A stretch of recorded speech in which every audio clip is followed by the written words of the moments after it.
Chapter 1941.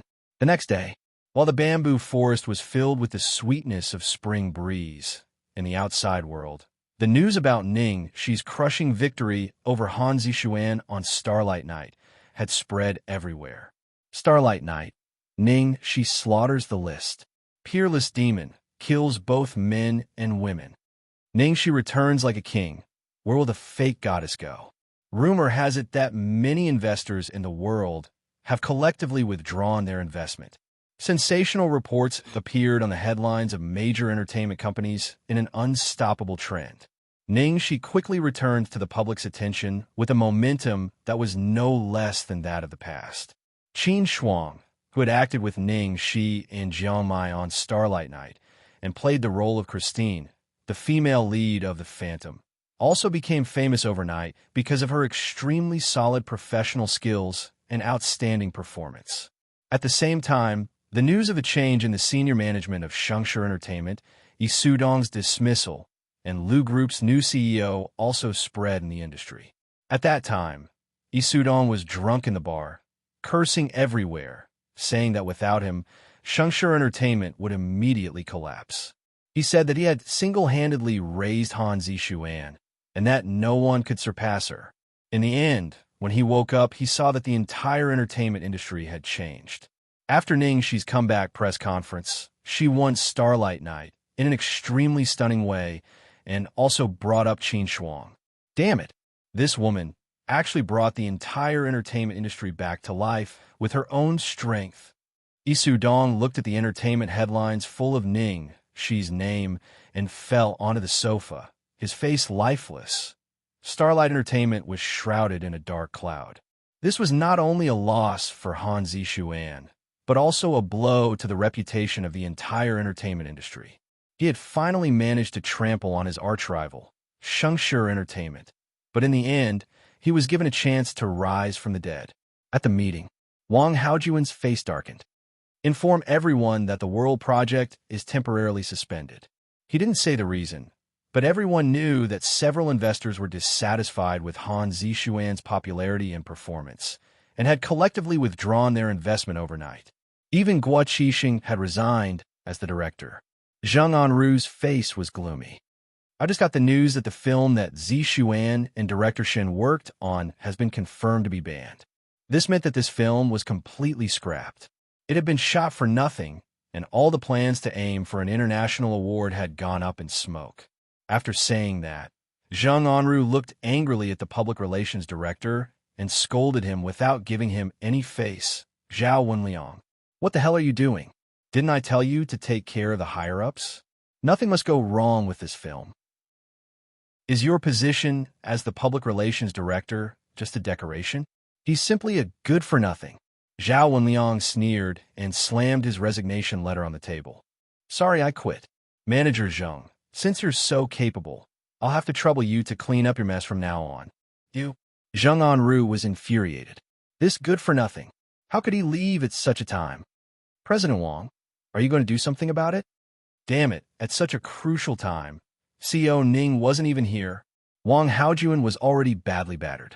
All right, let's wait for the new PR director to come and take over. Then what about Zixuan now? Zhang Anru's face was full of anxiety.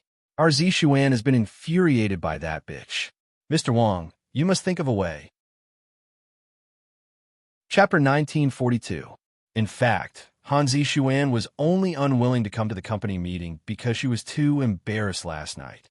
Wang Haojuan was naturally aware of this, but he didn't expose her. He pinched his brows and said, "Release the news of Zixuan entering Hollywood immediately." Zhang Anru finally found some confidence and nodded immediately. CEO Wang, you're right. No matter how powerful that Xi is, she's only famous in China. Our Zixuan has only debuted for a year, and she's already received an olive branch from Hollywood's top producer, Juz. On the other hand, Xi wasn't present at the meeting because Su Yin had called her this morning to ask her out for dinner. He said that he had something to tell her. They had known each other for so many years, and she could tell from Su Yan's tone. She had tried her best to please him these past few days, but to no avail. He was still determined to divorce her. He was probably going to have a showdown with her tonight. Ning Xiaoluo sat in front of the dressing table and looked at the exquisite makeup on her face, her nails digging into her palms. Downstairs. Why isn't Xiaoluo out yet? Didn't Su Yin ask her to talk about it tonight? Zheng Minjun glanced upstairs nervously from time to time. She obviously knew that her son would have a showdown with Ning Xiaoluo tonight. The thought of becoming in-laws with the Zhuang family made her even more confident in front of the madams. Naturally, she hoped that everything would go smoothly tonight. Hongguang, do you think Xiaoluo will make a scene? Su Hongguang pondered. Of course she'll make a scene, but our Su family won't mistreat her. Zheng Minjun felt as if she had been stepped on. What mistreat? She's been in our Su family for more than a year, and we haven't mistreated her at all. It's only our Su family that has been tricked by the Ning family, okay? It's not like you don't know what they say about us behind our backs. Just a few days ago, Xianxia's family dared to say that our Su Yin found a country bumpkin to be his in-laws in front of me. Can you bear to see our Su Yin be unable to hold his head up high in front of others for the rest of his life? Su Hongguang looked helpless. I didn't say anything. Why are you saying all this? Anyway, we must fully support Su Yin on this matter. If Xiaoluo really likes our Su Yin, she should think about his future. Zheng Minjun and Su Hongguang were talking softly downstairs. At this moment, a maid's panic scream came from upstairs. Ah, young madam, what happened to you, young mistress? Wake up. Not good. Help. Someone come. Young mistress fainted, along with the maid's sharp voice. The two people downstairs were immediately alarmed. What's wrong? Xiaoluo fainted? Zheng Minjun immediately frowned. Su Hongguang's expression also changed.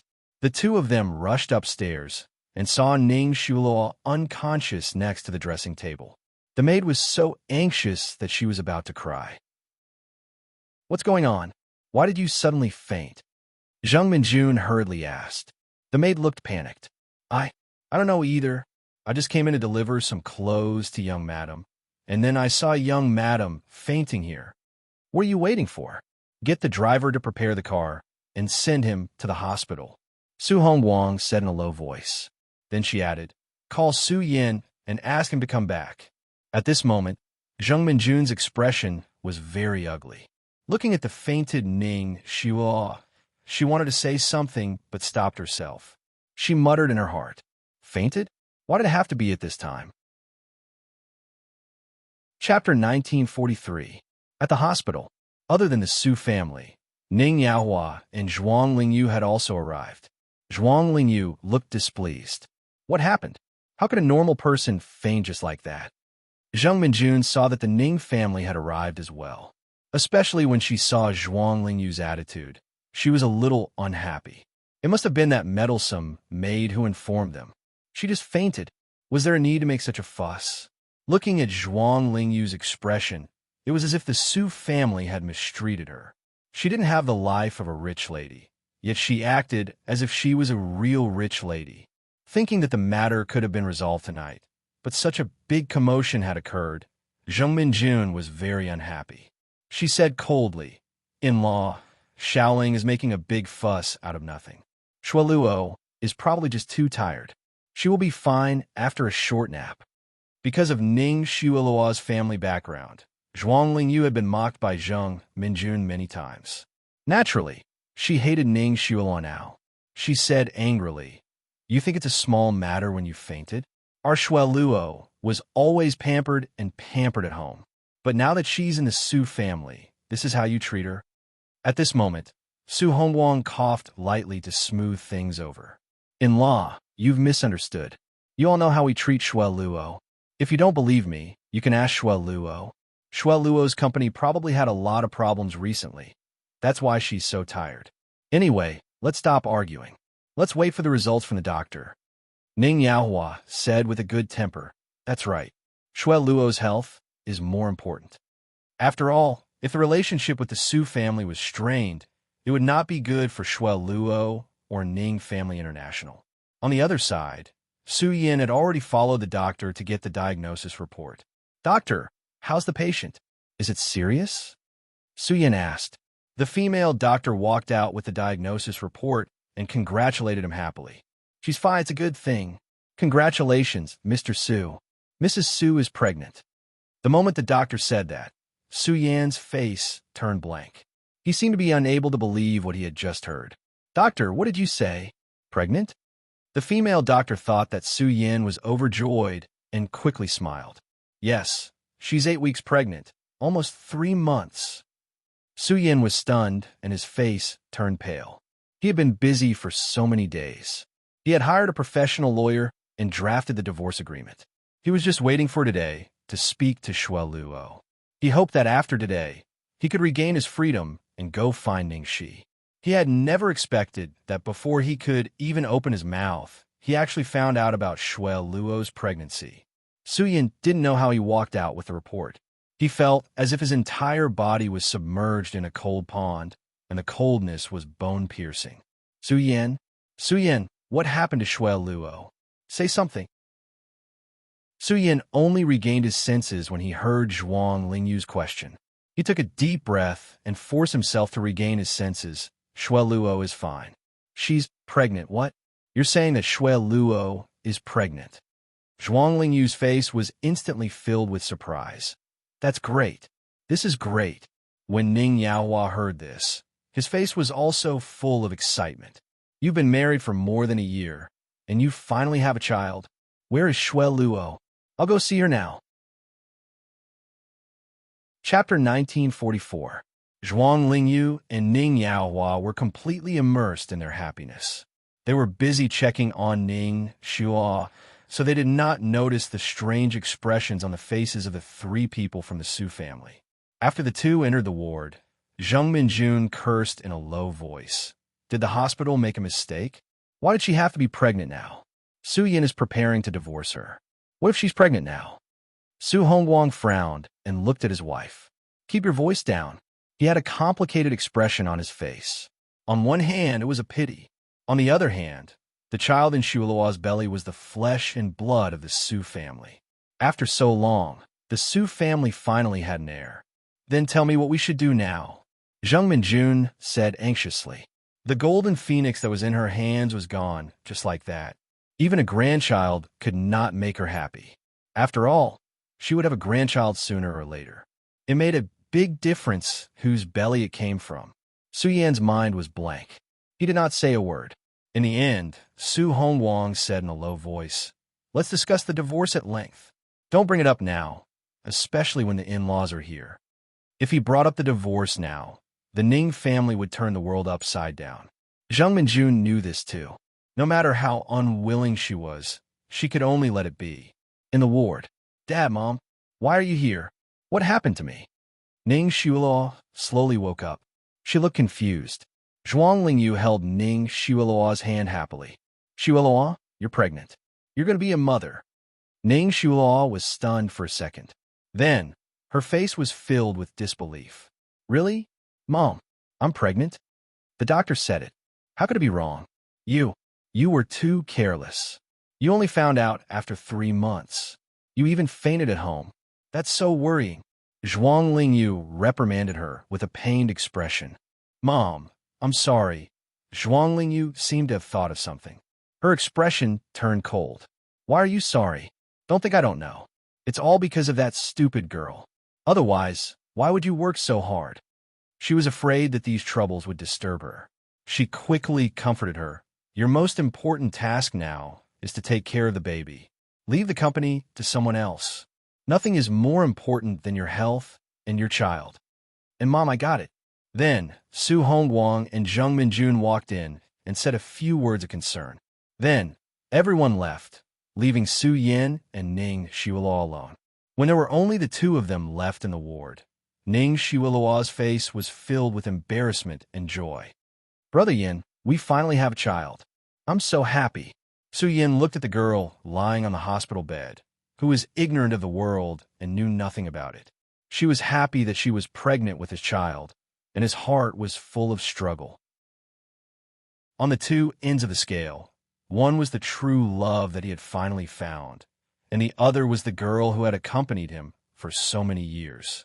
He had already made up his mind to give Ning Xia status, but at this moment, Facing Ning Xiua, who was already pregnant, he really couldn't say the word divorce. I'm also very happy, but it's too dangerous for you to be like this today. From now on, have a good rest and leave everything else to me. I'll handle it for you, Su Yin said. Ning Xiuelua's eyes flashed with a hint of joy.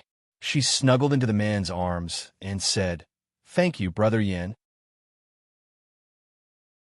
Chapter 1945. The next day, the news of Han Zixuan entering Hollywood began to dominate the headlines. Han Zixuan confirmed to star in the classic Hollywood blockbuster, The Killer. Hollywood's #1 producer, Jack Reese's epic masterpiece, The Killer, uses a Chinese character. Han Zixuan, Hollywood's Huan Nation. The movie The Killer had swept all the major awards in Hollywood 20 years ago and had been repeated for countless times. It was a classic in the hearts of all movie fans. As soon as the news of the remake came out, it received a lot of attention. The plot of the movie was also in line with Hollywood's usual style. The female lead, Anna, was trained by an assassin organization since she was a child and was eventually assigned a mission by the organization to assassinate the leader of a prominent family. The story was about the conspiracy and love between her and the resourceful male lead. No matter what role Han Zixuan got, even if it was just an insignificant cannon fodder, as long as she entered the cast of The Killer and showed her face in the movie, her status would definitely rise in the future. The worst thing was, according to Hollywood's usual style, they rarely chose two actors from Huan Nation. That meant that if I, Han Zixuan, successfully acted in The Killer, the probability of Ning, she entering the cast of The Killer, would be reduced by at least half. At Xianxia Entertainment, Su Tao stared at the press release with anger in his eyes. "Show off my ass. My queen has already entered Hollywood a year ago, okay?" Liang Feixing glanced at him. "It's a pity it hasn't been released yet." Su Tao snapped. "But we can't just watch them do this, can we?" Liang Feixing narrowed his eyes. "I've asked around. The audition for the role in The Killer will officially start in a week. Han Zixuan is internally confirmed, and I heard that she's willing to pay nothing for the role. Now, they're trying to pressure Ning Shi, so they've already revealed the news before the audition." Su Tao's eyes lit up. If Ning Shi goes for the audition, she'll definitely win. Liang Feixing's expression didn't look optimistic. Since it's already been internally confirmed and Xing Hui has made such a big announcement, it must be in the bag. This role is not easy to fight for. The point is, I don't think it's necessary. A few seconds of footage and one line. Su Tao immediately agreed. That's true. Anyone with a bit of experience would know that it's degrading. They're just trying to rub their faces. I don't think Ning Shi would be willing either. Ning Shi has more than 10 minutes of scenes in Thunderbolt. At this moment, the office door was pushed open. Ning Shi walked in. "It's okay. I can go for the audition." Su Tao frowned. "But since we've already come this far, we naturally can't give up halfway. Moreover, this was Hitman. Even if it was just a few seconds of screen time, it was worth it. I'm actually a loyal fan of this movie. I'll fulfill my wish this time," Ning Shi said. Su Tao was moved to tears when he saw how considerate his goddess was. Liang Feixing thought for a moment. Currently, it seemed that in order to surpass Han Zixuan, he had no choice but to snatch this role. Otherwise, not only would all his previous efforts be in vain, but the effect would also be greatly reduced. Foreign monks were fond of chanting scriptures, and the people of China still had a natural sense of reverence for Hollywood. It seems like that's the only way. I'll try to gather as much information as I can about the crew, Liang Feixing said. Chapter 1946. Su Tao said, "I'll arrange the audition." They chose Han Zixuan for the Huan market, but Ning Shi did not lose to her in terms of popularity. As long as Ning Shi was willing, it was not impossible for her to snatch the role. Ning Shi said, "All right." After that, Ning Shi began to prepare for the audition that would take place a week later. In fact, the role was just a passerby. It was not even as good as the character in Charlie's Secret Service. However, the assassin was a cinnabar mole in Ning Shi's heart, especially the role of the female lead, Anna, which was one of her favorite roles. Let's take this opportunity to study the classic once more. A week later, the audition for Assassin had begun. Ning Shi and Su Tao arrived at the audition venue on time. As the manager and assistant were not allowed in, Su Tao gave Ning Shi a pep talk and waited outside. Ning Shi swept her gaze across the crowd. Most of the people present were A-listers. However, even though they were A-listers, their statuses were uneven. The only thing these people had in common was that they were highly talked about and popular. It was obvious that the production team had chosen the Chinese character for the Hua market. In the waiting room, many of the artists went up to greet Ning Shi politely. The entertainment industry was used to stepping on the high and flattering the low. Ning Shi had been in the limelight recently, so naturally there would be people trying to curry favor with her. However, due to the tense relationship with Golden Era, a few of the artists from Starlight watched coldly from the corner and whispered, "Ning Shi is here too. Doesn't she know that today's audition is just a formality? Zixuan has already been selected. She's not even here today. Of course she won't give up. This is the audition for Assassin, the best in Hollywood. How could she not be here when she's fighting against Han Zixuan?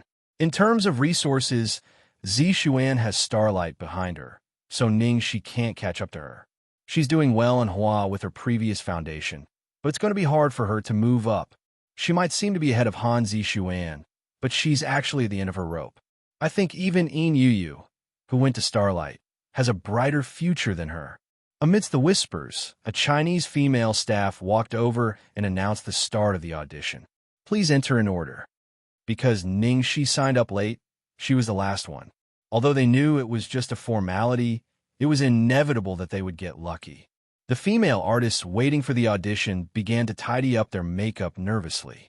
But gradually, the anticipation on everyone's faces faded, because as the number was continuously being called, the average time for each artist to enter was less than 10 seconds.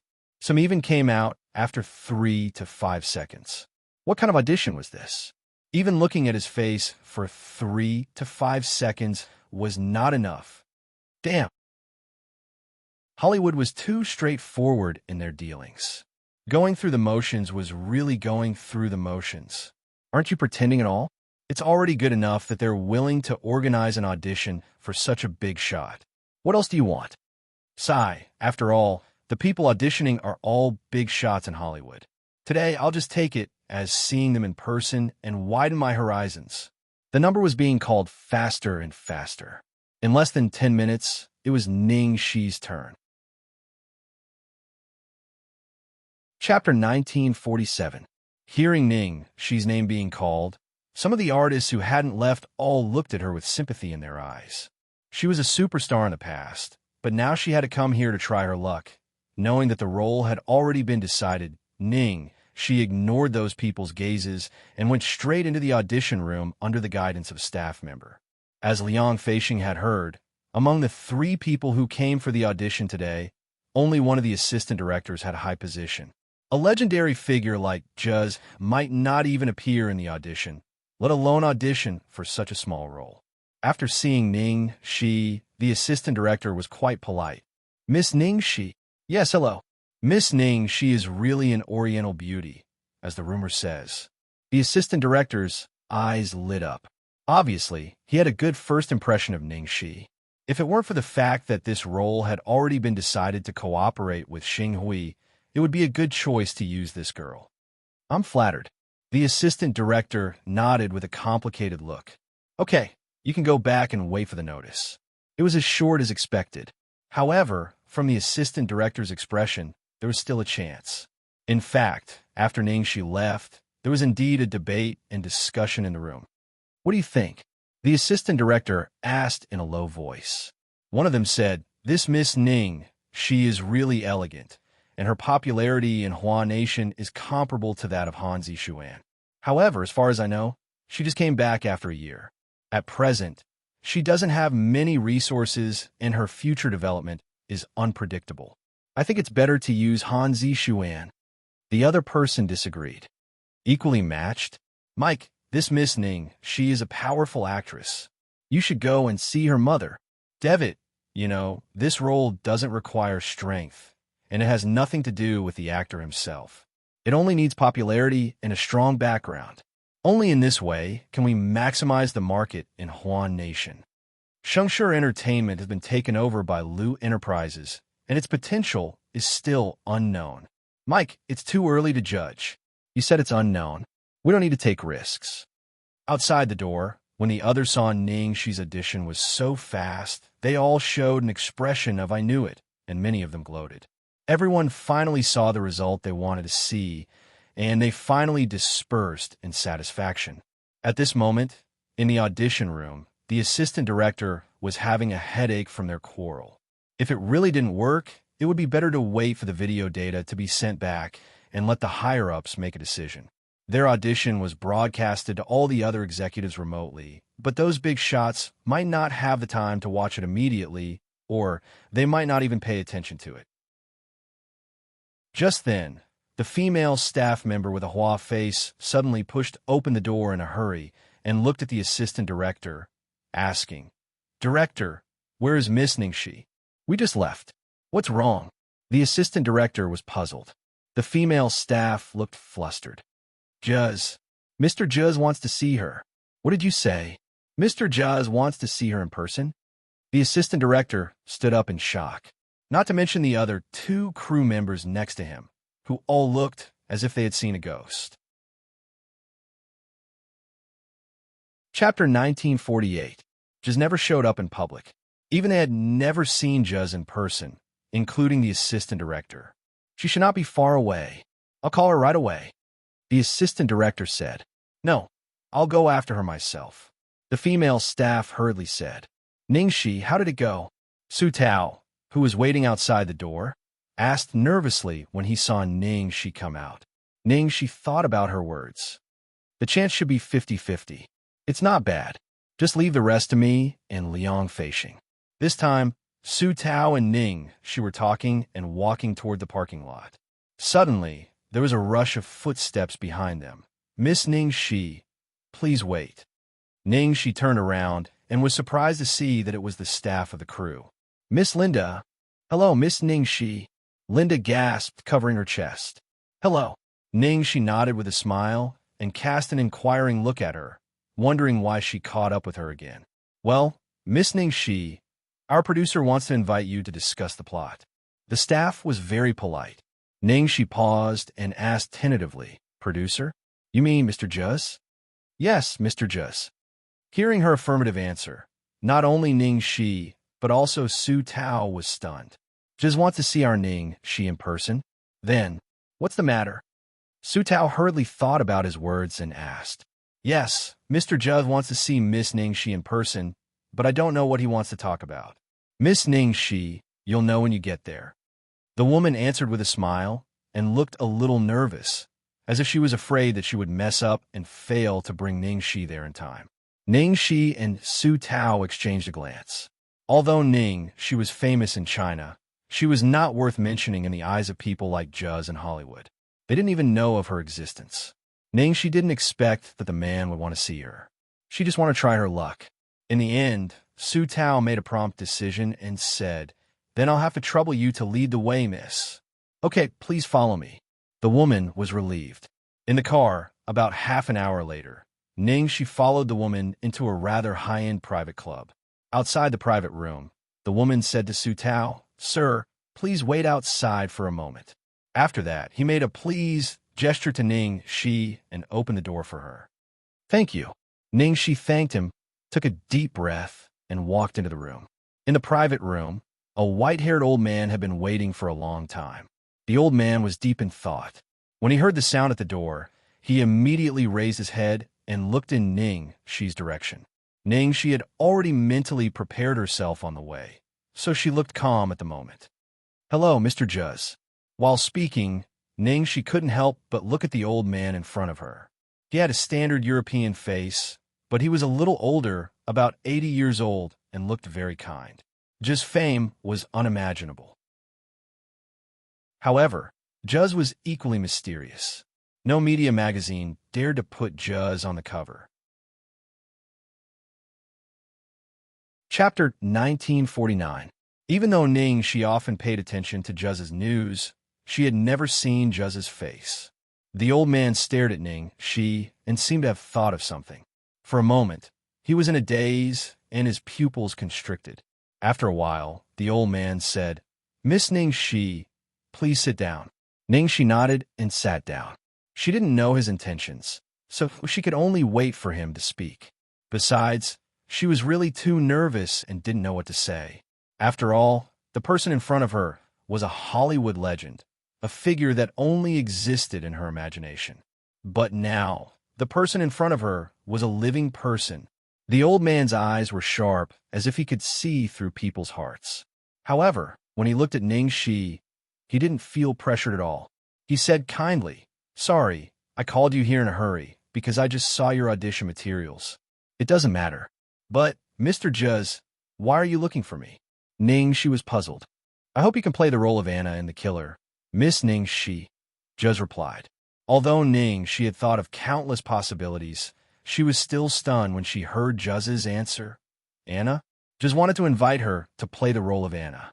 Anna was the leading actress of this movie. Juz continued, "Back then, my daughter, Caroline, was the screenwriter and female lead in the movie The Killer." Hearing this, Ning was shocked again. It turned out that Miss Caroline, the leading actress and screenwriter of The Killer, was Juz's daughter. At this moment, knowing that Juz was Caroline's father, although she was curious, she didn't dare to ask too much. "Unfortunately, my daughter, Caroline, passed away from a serious illness while on a trip. It's been a few years since she passed away. That's why I wanted to remake this film as a way to remember my daughter." The old man's expression was a little gloomy. Hearing this, Ning immediately revealed an extremely surprised expression. When she watched the first version of The Killer, she liked the role of the killer played by Caroline very much. However, Caroline had only acted in one movie, The Assassin. After that, she disappeared without a trace, and there was no news about her. She never expected that Caroline had passed away. It was the first time that Ning had heard about the story behind The Killer. "My condolences." For a moment, Ning didn't know what to say. The old man looked disappointed and then said, "So I value this role very much. I hope you can do your best, Miss Ning." Was he completely sure that she was going to act? The pie that fell from the sky was too big, and she was dumbfounded. Ning couldn't help but ask, "As far as I know, Miss Lillian has already been confirmed as the female lead of this drama?" Juz said, "It's not confirmed, it's just a preliminary screening. And today, I think your temperament and image are very suitable for this role, Miss Ning." I believe Miss Ning also knows that part of the shooting location is in Hualand. Actually, Caroline's mother is Chinese, and Caroline has lived in China since she was young. That's why the movie was shot in China. After saying that, the old man sank into deep thought, as if he had thought of something that was worth recalling. "Ning, I see." Chapter 1950. "Besides, I believe in Martin's judgment." Juz said, "Director Martin?" It had been a long time. Ning paused, and then realized who Juz was talking about. Martin was the director of Thunderbolt, which she had starred a year ago. There were too many special effects in the show, so it hadn't been released yet. Because of Juz's explanation and the fact that he mentioned Director Martin, Ning finally digested such a big piece of pie. After that, Ning chatted with Juz about some minor changes in the movie and her understanding of the plot, and then left in the evening. Even when she walked out of the room, Ning still didn't feel it was real. She had just wanted to play a minor role, but she had not only met the legendary Juz, but also been appointed as the female lead by him. "My great aunt, you've finally come out. What happened? What did Mr. Juz say to you? Why did you leave for so long? He wouldn't have done anything to you, right?" Su Tao's expression was as if he was a worried mother. Ning was speechless. "Nonsense. Mr. Juz asked me to play the role of Anna." Fuck. What? Su Tao almost bit his own tongue. Su Tao had watched the most famous classic movie in Hollywood many times, so he knew that the name of the female lead was Anna, who was also one of the most brilliant roles in the history of Hollywood movies. "Say it again. What role did Mr. Juz ask you to play?" "The female killer." Ning, said expressionlessly. Su Tao was stunned for about 3 seconds before he came to his senses. He looked excited. You got the role of the female killer, Anna. My queen, please don't joke with me. My heart is not very good. In the entire Chinese entertainment circle, there were many superstars who had entered Hollywood, but none of them could play the female lead. The reason why Hollywood looked for actors from Hua was that most of the roles were not important in Hua supermarkets. It was complete nonsense for a Chinese actress to get the role of the female lead in Hollywood. Even the top A-list superstars would find it extremely difficult to get an important role in Hollywood. Up until now, Song Lin was the only one in the entire Hua nation who had done it. However, the director of that film was Chinese, so most of the actors used were Chinese. Ning-Shi had expected Su Tao's reaction. She shrugged and said, "Pinch yourself. If we're not dreaming, then this is real. My queen, you are a miracle. You are the pride of the entire Chinese entertainment circle." What the hell? Su Tao was so excited that he couldn't speak coherently. In his entire life, he had never imagined that one of his artists would actually get the role of the female lead in Hollywood. He could brag about it for several lifetimes. What bullshit, Xianxia. She had been publicizing it everywhere. This time, it had become a huge joke. I'm going to inform the media and announce it to the world immediately. Su Tao immediately shook his head. No. Don't inform the media yet. Zheng Anru's side is in an uproar. When the shooting starts, there will definitely be a lot of media promoting it. We'll use the media from Zheng Anru's side. After a few days, when Zheng Anru and Han Zixuan were ready,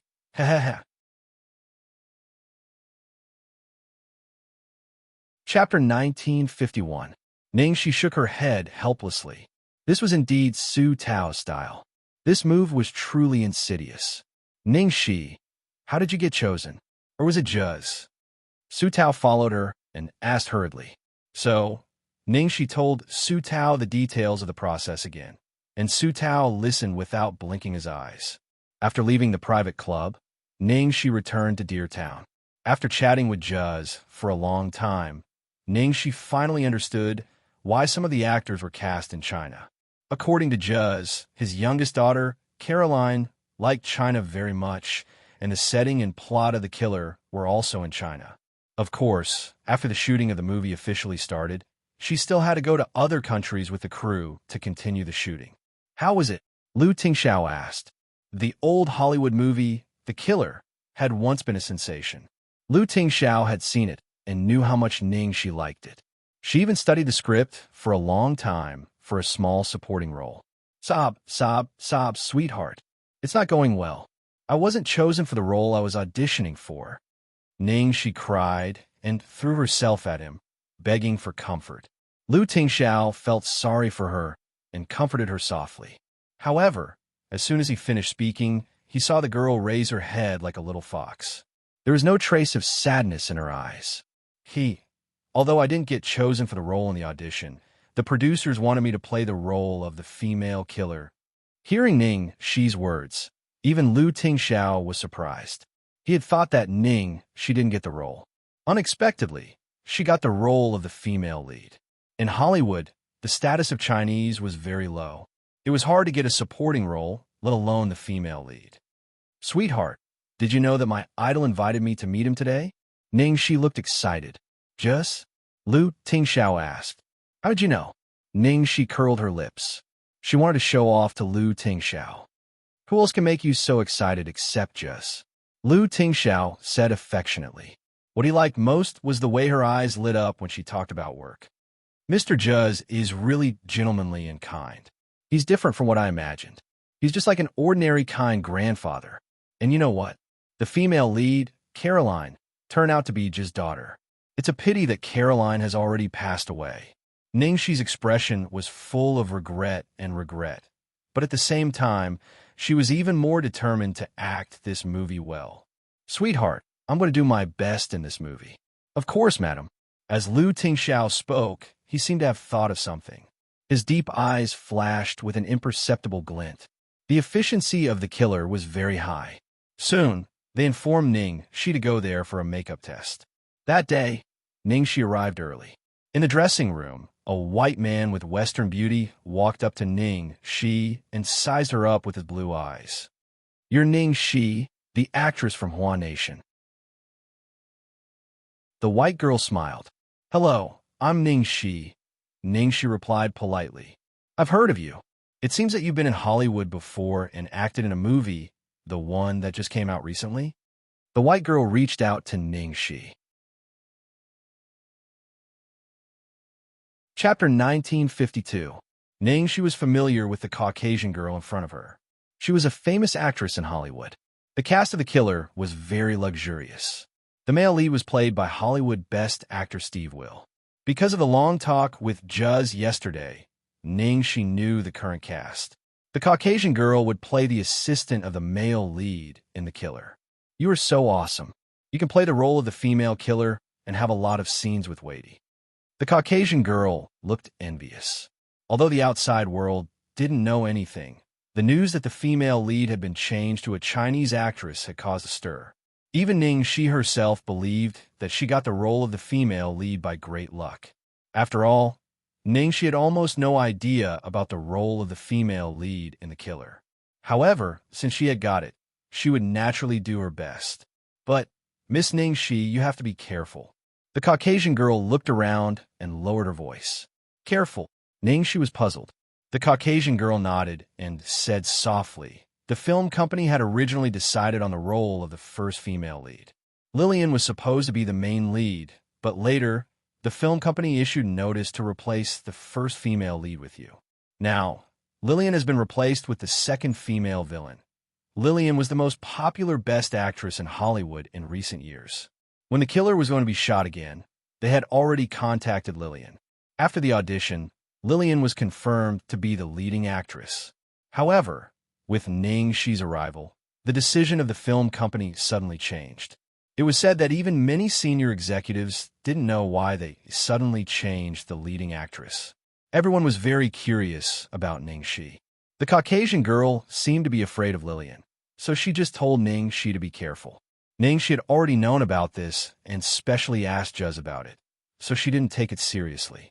The role of the leading actress in The Killer was decided by the producer Juz. It had nothing to do with her, and she didn't snatch it. She had a clear conscience and would do her best.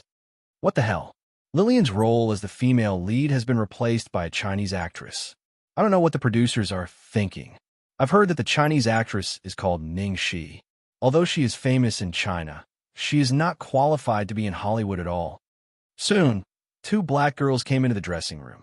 The eyes of the two black girls instantly fell on Ning Shi. One of the black girls looked at Ning Shi and sneered. "It's really not easy for a Chinese actor to make a name for himself in Hollywood. No matter how many Hollywood movies you've acted in, you still have to leave in the end. There are always people who want to make a living in Hollywood, but in the end, it seems like none of them can stay." The two black girls were obviously talking to Ning Shi.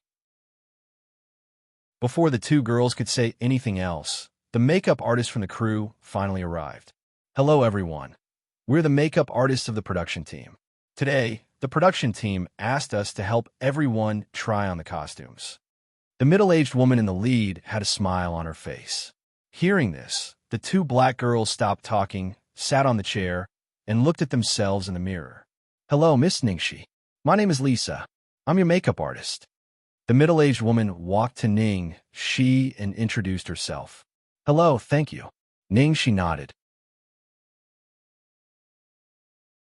Chapter 1953. "Just leave it to me," Lisa said with a smile. Almost all of them were professional makeup artists working with the production team from all over the country. Lisa was an overseas Chinese and was very fluent in Chinese. When she learned that the female lead was a Chinese actress, she volunteered to be Ning Shi's exclusive makeup artist. The table was full of cosmetics, but Lisa didn't start. "Lisa, is there any problem?" Ning Shi was a little confused. There was a hint of amazement in Lisa's eyes. "Miss Ning Shi, your skin color is so good. I've been in the industry for 17 years, but I've never seen skin like yours," Lisa exclaimed. The light makeup on Ning Shi's face was already perfect. She didn't need to do anything else. Besides, the makeup of the characters in the movie was not heavy, which was exactly what she needed. "Thank you for your compliment. Ning, she said modestly. Miss Ningxi, you don't need makeup at all. Lisa was about to show off her skills, but she reluctantly put the cosmetics on the table and only did some simple makeup. Not far away, the makeup artists who were doing makeup for the other actors couldn't help but look at Ningxi. I don't think there's anything good about her skin. Is there something wrong with her eyes? No matter how good her skin is, it's not as good as white skin. The two black girls glanced at Ningxi and said disdainfully, "Ignore them. They're the kind of people who are being discriminated against, but they still mock others for seeking a sense of existence." Lisa winked at Ningxi and comforted her. Ningxi laughed it off and paid no attention to it. Lisa had seen too many similar situations. Not only Chinese actors, but also many big names from other countries. Once they came to Hollywood, they would definitely be targeted. Of course, a situation like Ningxi snatching the role of movie queen Lillian and becoming the female lead had never happened before. It was unimaginable. Lisa had even heard the crew complaining about it before. It seemed that Ningxi becoming the female lead was not originally decided by the crew, but for some reason, the crew decided to replace her. "Lillian, you are here." Suddenly, the two black girls looked in front of them with a hint of schadenfreude in their eyes. A white girl walked into the dressing room with her assistant. When Lillian found out that she had been replaced, she was furious, especially when she found out that it was an actor from Hua Nation. She even caused a scene on the set. When he saw Ningxi from the corner of his eyes flashed with a trace of darkness as he scanned Ningxi's body. "Lillian, take a seat." One of the black girls quickly stood up and politely offered her seat to Lillian. After Lillian sat down, the assistant glanced at Ningxi and frowned. "Where did this little actress come from? Can anyone enter the dressing room of the crew? This is Miss Ningxi, the leading actress of this play." Lisa said unhurriedly. "Ningxi? Who is it? I've never heard of him. Where did he come from? Have any of you heard of him?" Lillian's assistant looked around. "No, what Ningxi? I've never heard of her before." "Don't tell me she got her position as the female lead by sleeping with a senior member of the crew? I know the Chinese community is filthy." The two black girls sneered. "You guys don't go too far. Didn't your parents educate you well?" Lisa stared at the two black girls and scolded them with a warning tone. Chapter 1954. Although this kind of low-level trick was completely insignificant to Ningxi, Ningxi still cast a grateful look at Lisa's protection. "Lisa, what does this have to do with you?" The two black girls frowned. The makeup artist in front of them was very famous in the industry and was said to be related to Emperor. The black girls didn't dare to be too aggressive and just complained in a low voice. Lillian heard this and gave her assistant a look. The assistant immediately shut up. Seeing that Lillian didn't say anything, the two black girls naturally didn't say anything else. Lisa looked at Lillian's attitude and couldn't help but be surprised. Lillian wasn't someone who was easy to get along with. She thought that Lillian would definitely give Ningxi a hard time. She didn't expect that Lillian would choose to keep the peace. Lisa subconsciously looked at Ningxi. This Chinese girl, if she could get the role of the female lead, her background must not be simple, right? Even Lillian was afraid of her. Not long after, Lillian received a call from her manager and got up to leave. The other actors rehearsed and tried out for their scenes. They only left the set when it was close to noon. Ningxi was just about to return to her apartment when her phone rang. Staring at the phone screen, Ningxi was shocked and almost threw her phone away in excitement. Han Xiao. Fuck. The Almighty. After seeing the caller ID, Ningxi quickly picked up the phone. "Hello? The Almighty? Are you looking for me?" "KFC near J Street. Come over." Before Ningxi could continue, she heard the busy tone. What the hell? The first thing he said was KFC. Ningxi's heart was filled with thousands of thoughts. Ningxi had no choice but to go, let alone KFC. Even if it was a mountain of knives or a sea of fire, she had to go. Inside the restaurant, Ningxi immediately saw Han Xiao sitting in the corner. Han Xiao was wearing a loose white shirt and looked very casual, like a harmless boy next door. Although he looked good on the eyes, the way he ate was a bit glaring. He crossed his legs, holding a fried chicken drumstick in his left hand and a beef roll in his right. He lowered his head and drank his milk tea. Ningxi sat next to Han Xiao for a while. This guy didn't even notice her presence.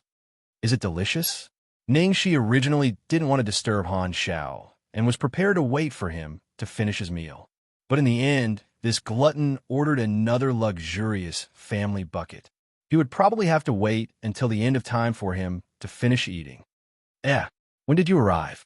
Han Xiao turned his head and looked at Ningxi, who had arrived a long time ago. It's been 10 minutes. Ningxi, who was completely ignored, said while twitching her mouth. Han Xiao nodded and said, "Oh, go get the family bucket for me, and pay for me while you're at it." "I'll take your grandma." Ningxi wished she could slap the foodie in front of her. He and Han Xiao hadn't been in contact for more than a year, but the first thing this guy said when he saw her was actually if he wanted her to bring him the family bucket. The most outrageous thing was that he had to pay him. She had raced over here as fast as she could. She was so nervous that she thought something big had happened. Forget it. On account of the debt of saving my life. After eating, Han Xiao drank the milk tea in satisfaction. Long time no see. How'd you been? Han Xiao finally returned to normal after putting down the milk tea. If you hadn't called me, I would have been better, Ningxi said honestly. She was almost scared to death. If I hadn't called you, I wouldn't have felt good, Han Xiao said. What? Ningxi was confused. Chapter 1955. I didn't have enough money. Han Xiao thought about it and said honestly, Ningxi, it seems that your body has almost recovered. Han Xiao looked Ningxi up and down. Recovered? Didn't you become a vegetable? I thought I wouldn't see you again. Han Xiao wiped the oil off his mouth. It's all thanks to you. Ningxi was helpless. Although this guy said that, his expression was obviously not sincere at all. Oh, right. You treated me to a meal just now, so I have to give you something? There are a few people following you. Han Xiao stared at Ningxi and smiled. Someone is following me? Ningxi was surprised. If Han Xiao didn't say it, she wouldn't have noticed. They entered the store with you just now. Their skills are not bad. With your current body condition, killing you is as easy as killing a chicken, Han Xiao said. You're a chicken. Your whole family is a chicken. Although, in the eyes of the Almighty, she was indeed a chicken. No matter what, you can still be considered a hot superstar. When you go out and walk around, you only change your clothes and don't even have a few bodyguards by your side. Han Xiao shook his head. Bodyguards? Why do I need bodyguards when you're here, big brother Han Xiao? Ningxi stared at Han Xiao and said with a meaningful smile. She came to see Han Xiao, so how could she bring other people with her? What if he had some urgent or secret matter? Who knew? She was thinking too much. It's useless even if you call me daddy. I'm full and want to sleep. Han Xiao yawned. I'm the one who takes care of everything you eat, but you don't recognize me after eating. At this moment, Ningxi hoped that an expert would appear and beat Han Xiao up. It would be best if he could spit out all the luxurious family bucket he just ate. However, this was obviously impossible. Ningxi couldn't help but look around, wondering who was following her and what was their purpose. Although Ningxi didn't notice anything, since Han Xiao said it, there couldn't be anything wrong. Give me another family bucket. Han Xiao suddenly shouted. Ningxi, damn you, Han Xiao, go get it and pay. Pay your ass. Ningxi swore that if the man in front of her wasn't a monster, she would definitely fight with him. Ningxi rolled her eyes and said with a smile, I can pay, but you have to help me deal with the people who are following me. You think you can get rid of me with just a family bucket? Han Xiao was taken aback. He clearly felt that he had suffered a loss. How about two? I've already paid for one for you. Ningxi argued. All right. Han Xiao pondered for a moment and finally made a difficult decision. After eating and drinking to their heart's content, Han Xiao took the last piece of fried chicken leg in the family bucket and left the KFC together with Ningxi. Seeing Ningxi leave, the two men wearing sunglasses also stood up at the same time and strode away. Ningxi drove to the outskirts of the city. An off-road vehicle blocked Ningxi's car. Two middle-aged men walked down from the off-road vehicle. Ningxi, come with us. One of the chubby middle-aged men quickly stepped forward and grabbed Ningxi's wrist. In the blink of an eye, Ningxi raised her right arm and pushed the slightly plump man to stumble. Ningxi, don't court death. I'll give you one more chance. Come with us, or else. The chubby man's eyes glinted coldly. Hearing the man's words, Ningxi stood where she was, and the corners of her mouth curled up into a devilish smile. Chapter 1956. These two men were martial artists, and they were armed with guns. However, Ningxi had nothing to fear. On the left side of the car, there was a monster more terrifying than a cannonball. At this moment, Xianxia was sitting in the passenger seat, gnawing on the remaining fried chicken leg. You two men bully a little girl. Isn't it inappropriate? Xianxia looked at the two men outside the car. Hearing this, the short and thin man stepped forward, closed the door of the passenger seat, and stared at Xianxia coldly. Eat your food, don't court death. The order they received was to take Ningxi back, and if she didn't cooperate, they would directly deal with her. As for the others, they didn't consider it. After eating the chicken leg, Xianxia wiped the grease from the corner of his mouth. It tastes good, do you want some? Xianxia rolled down the window and looked at the short and thin man beside him. What do you want to eat? The short and thin man hadn't come back to his senses and asked subconsciously, I'll treat you to a chicken leg. After saying that, Xianxia threw the chicken bone in his hand, faintly making a piercing sound. The chicken bone was accurately thrown into the thin man's mouth. The foreign object was stuck in the short and thin man's throat. After 2 breaths, the short and thin man's face turned ashen, his eyes bloodshot, and he let out a woo-woo sound. Is it so delicious? Looking at the short and thin man's painful appearance, Xiao's eyes revealed a cruel look. A moment later, with a plop, the thin man fell heavily to the ground, his body twitching. You court death. This scene made the slightly fat man's expression change, and he immediately took out a pistol from his waist and aimed it at Xiao. Swish! Xiao didn't move, but with a flash of white light, Xiao appeared next to the slightly fat man, and his slender fingers casually placed on the gun. The slightly fat man instinctively wanted to pull the trigger. The slightly fat man's pupils suddenly shrank. The trigger had already been blocked by the young man's fingers, and he couldn't fire at all. What kind of junk is this? Let me have a look. In a flash, Xiao took the gun from the slightly fat man's hand. Don't. Seeing the black muzzle pointing at him, the chubby man's body trembled, his face full of fear. The two of them were well-trained assassins, but this extremely young sissy in front of them contained a terrifying power that surpassed the scope of human understanding. There was almost no way for him to retaliate. While the evil-looking man was joking, the situation had completely reversed. How do I use this stupid thing? It's bang. Before Xiao could finish his words, a strange sound came from the muzzle of the gun, and the bullet pierced through the head of the slightly plump man. Ouch! I'm sorry, my hands are greasy. I made a mistake. Xiao stared at the chubby man lying on the ground and said with a smile. Looking at Xiao's expression, even Ningxi couldn't help but shiver. It was not an exaggeration to say that this person was a monster. As a friend, he would give you a strong sense of security.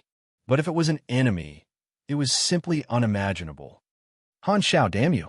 Why did you kill them all? When Ningxi came back to her senses, the two men wearing sunglasses had already been killed by Xiao. It happened so fast that Ningxi had no time to stop it. My grandpa. What does this have to do with my grandpa? I helped you kill them, not my grandpa. Xiao casually threw the gun to the side. You? Ningxi almost spat out a mouthful of blood on Xiao's face. What kind of understanding did this pervert have? The language teacher died a little too early. Tonight's explosive update. Wait a moment, there's still more to come. Chapter 1957. Originally, Ningxi had wanted to find out who the mastermind was from the 2 dead men, but this Xiao, he didn't even blink when he killed them, made a mistake, and even had oil on his hands. Who was he trying to fool?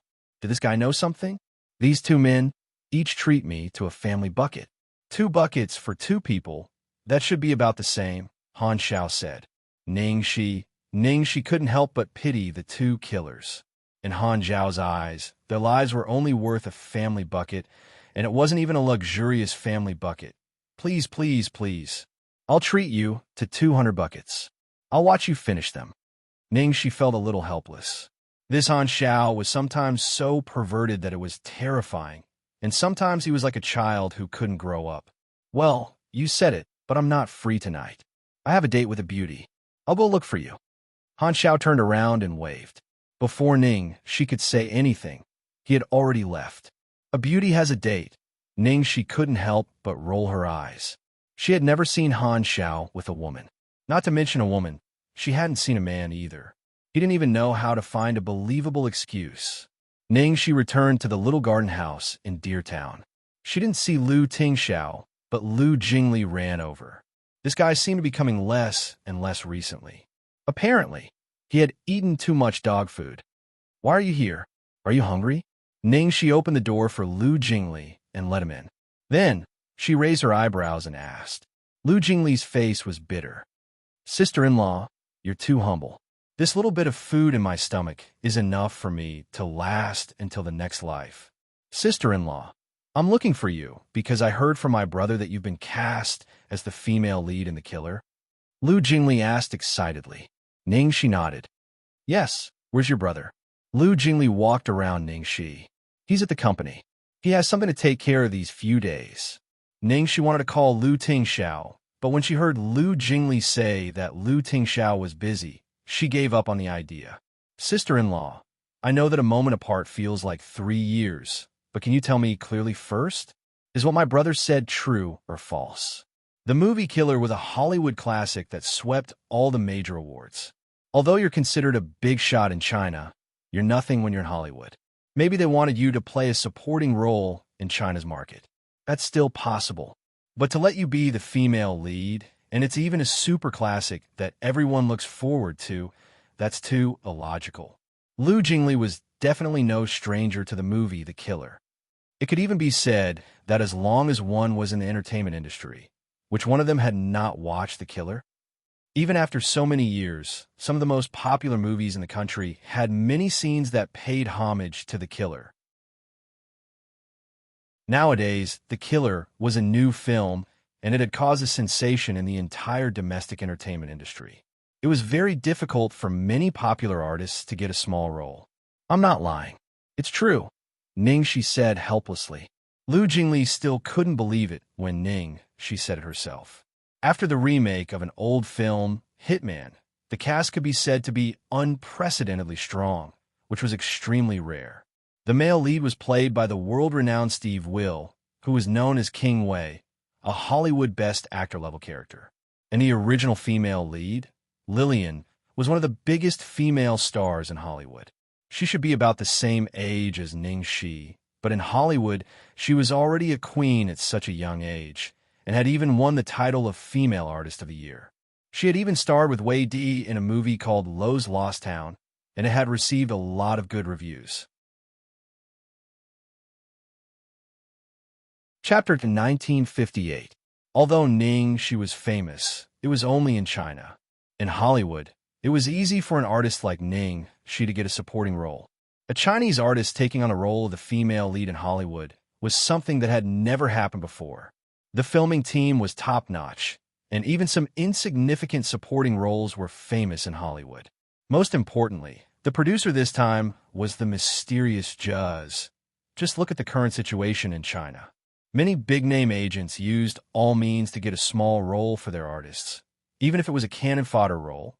Unfortunately, almost no one had ever succeeded.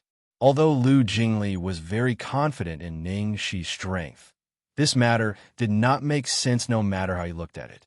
Therefore, just in case, he was worried and asked a few more questions.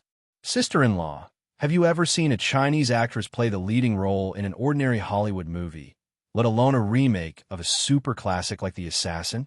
There are only a few important supporting roles, almost none. How old is Juz? Lu Jingli rolled his eyes and asked. He did not want to be too stiff in changing the topic. Ning-Shi knew what Lu Jingli was thinking and said, he is at least 80 years old. Don't let your imagination run wild. Mr. Juz is a very good person. Could it be that the old man is out of his mind? Lu Jingli muttered. Huh? Ning, she suddenly narrowed her eyes. I have to say this time, the assassin is really good. They are not rigidly fixed and dare to try new things. They are lucky to find a super artist like my sister-in-law. I'm a little envious. Lu Jingli immediately gave a thumbs up and quickly changed his words. Don't flatter me. Ningxi stuffed a freshly peeled apple into Lu Jingli's mouth.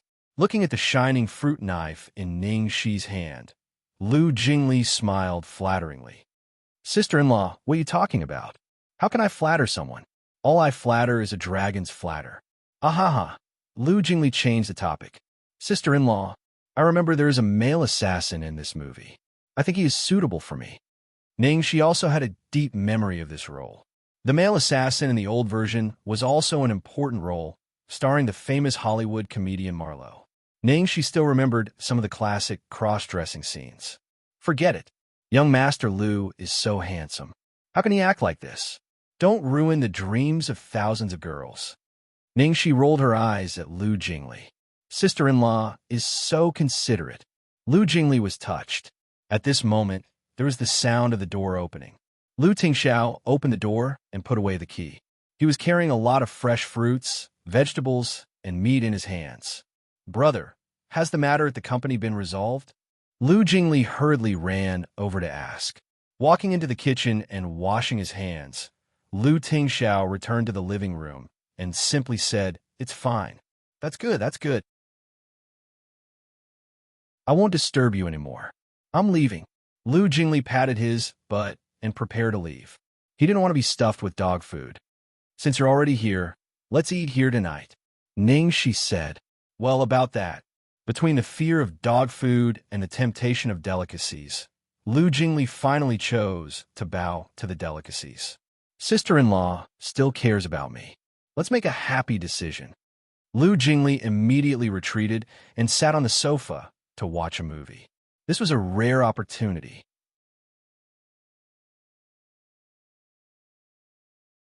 Chapter 1959. Sigh. In order to create more time for the two of them, the whole family had been mobilized. Even Xiao Bao had left Mama's embrace for his sister and went to the old mansion to accompany his grandparents. He naturally couldn't come here to freeload. No one could understand the joy and sorrow of a single dog. Sweetheart, you look so handsome when you cook. Ningxi couldn't help but praise Lu Tingxiao when she saw him focused on cooking. Lu Tingxiao raised his eyebrows. Only handsome when you cook. Both handsome, both handsome. Ningxi's eyes sparkled. Lu Tingxiao's lips curved up, and he kissed the girl's cheek gently. You're too oily. Go out first. Give me half an hour.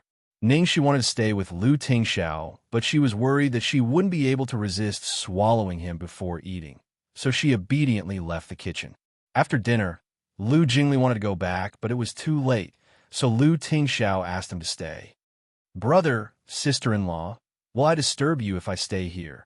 Lu Jingli chuckled. Then you can go back now, Lu Tingxiao said lightly.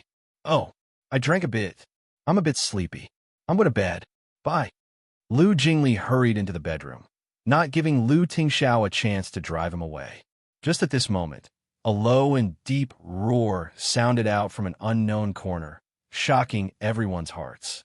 Hearing that, Lu Tingxiao was stunned and subconsciously looked out of the window. Wild animal? Ningxi was puzzled. Lu Tingxiao frowned. Tiger. Tiger. Ningxi was in disbelief. Deer Town hadn't been developed yet. But how could there be a tiger? This roar, it's not from tiger in a zoo, Lu Tingxiao said. The roar just now was strong and powerful. From the decibel level, it should have come from 10 kilometers away. Damn! Lu Jingli stumbled out of the bedroom in a pair of floral shorts.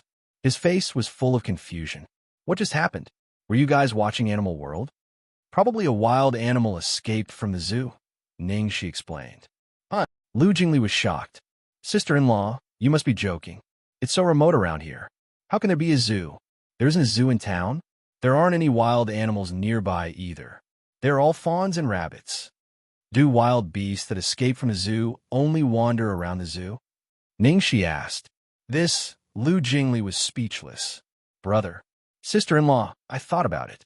I still have something to do today. Well, I'll be leaving first. Lu Jingli immediately said. When he was a child, he went to visit a relative's house and was chased by a tiger for a few streets. So he was a little traumatized by tigers. Don't worry.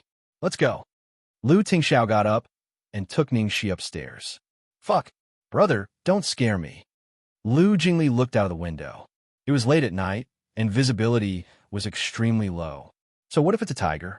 I'll kill it and eat its meat as soon as it sees me. Lu Jingli muttered. After thinking for a while, he finally returned to his bedroom.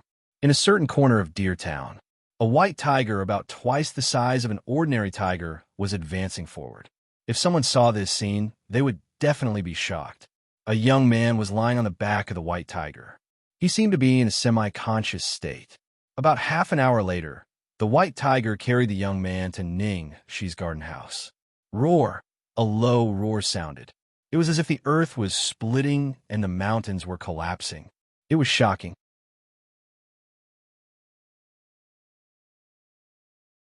Chapter 1960. Oh my God! Lu Jingli had just fallen asleep when he heard a terrifying tiger roar. He jumped out of bed in fright, and the huge shadow outside the window shrouded him. Lu Jingli looked at the huge white tiger outside the window, and his eyes were filled with cold light. He was instantly stunned. Outside the door, White Tiger looked at the bewildered Lu Jingli through the window and growled again. Brother, sister-in-law, what the hell? No, it's a tiger, a live tiger. Lu Jingli didn't even have time to put on his pants.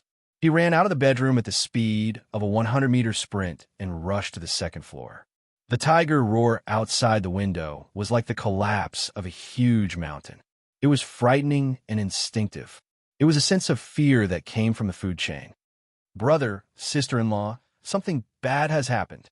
Lu Jingli ran to the second floor and kept shouting. Lu Tingxiao and Ning, she had already walked out of the room. The two tiger roars were too shocking. Lu Tingxiao and Ning, she hadn't fallen asleep, so they heard it more clearly. It was indeed a tiger roar. It should be nearby. Is it really a tiger that escaped from a zoo?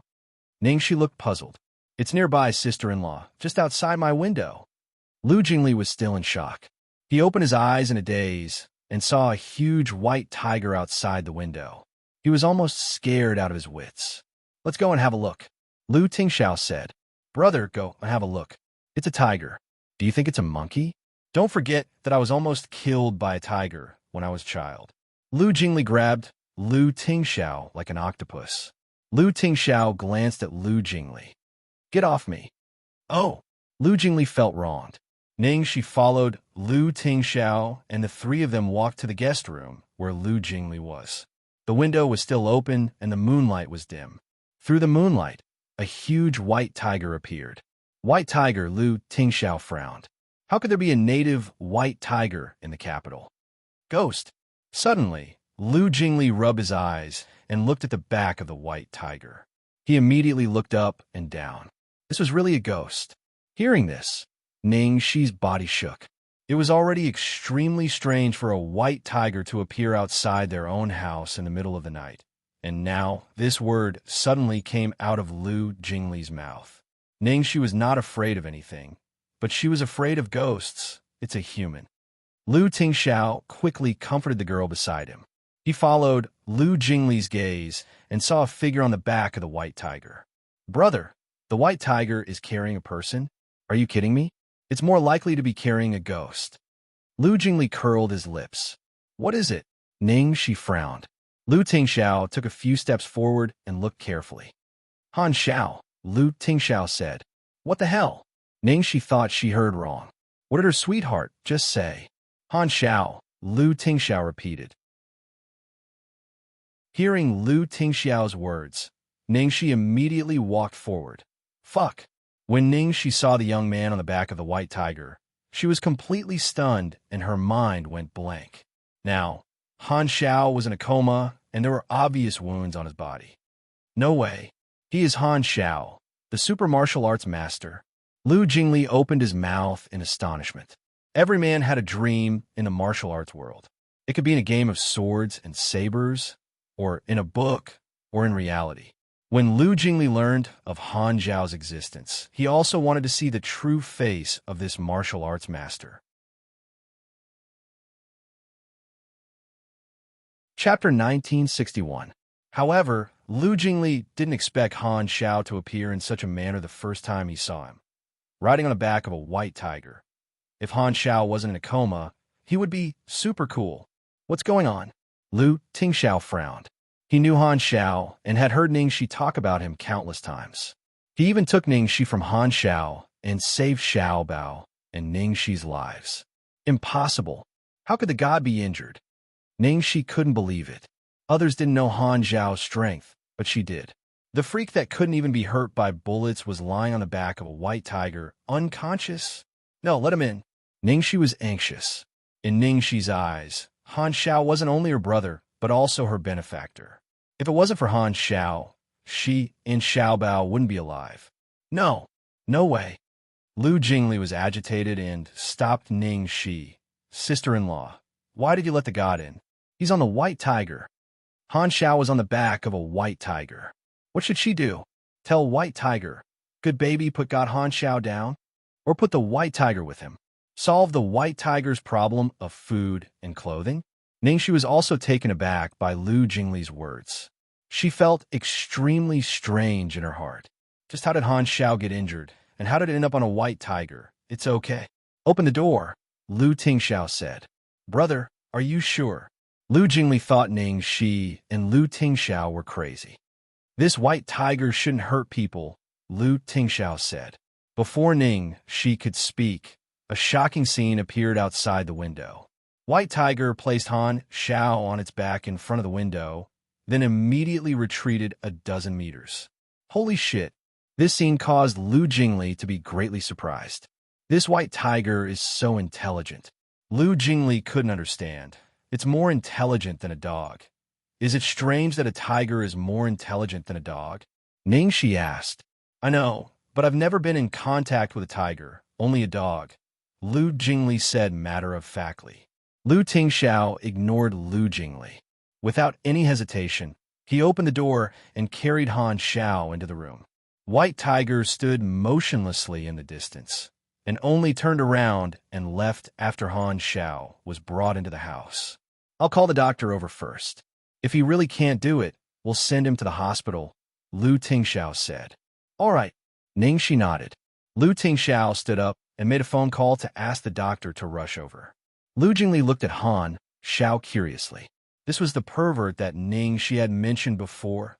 No, the Almighty, now that he saw, it was indeed amazing. He was actually on the back of a white tiger. But who could hurt such a person? Ningxi had once said that even a gun couldn't do anything to this person. No matter what, Lu Jingli found it hard to believe. Who wouldn't be afraid of guns? Sister-in-law, why was the Almighty on the white tiger? Lu Jingli looked at Ningxi.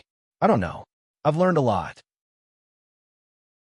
Lu Jingli clicked his tongue. Be quiet. Suddenly, the unconscious Han Zhao closed his eyes, a look of displeasure on his face. Almighty, you're awake? Are you okay? Seeing Han Zhao speak, Ningxi hurried over. What's wrong? I'm fine as long as you're alive. Han Zhao's eyes were still closed, but he sounded very awake. Chapter 1962. It was Ningxi's first time seeing Han Zhao injured. Ningxi didn't even dare to think about it. Ningxi had thought that Han Zhao was seriously injured, but she was relieved when she saw that Han Zhao could still talk like this. But, Master, your chest is still bleeding. Lu Jingli pointed at Han Zhao's chest and said in a daze. Ningxi watched for a moment and was frightened. Han Zhao was injured by a cold weapon. Judging from the wound, it should be a dagger that had almost pierced through his heart. If it were an ordinary person, he would have died if he wasn't sent to the hospital in time for surgery. However, this Han Zhao was actually able to speak in such a relaxed and calm manner. It's not a fatal injury. I just lost some nutrition. Han Zhao didn't care. Why are you still pretending to be handsome? Why did you faint on the tiger's back? Ningxi frowned. Lu Jingli wanted to ask about the white tiger that brought Han Zhao here, but before he could, An old man in a suit knocked on the door and entered. This old man was Lu Tingxiao's personal doctor.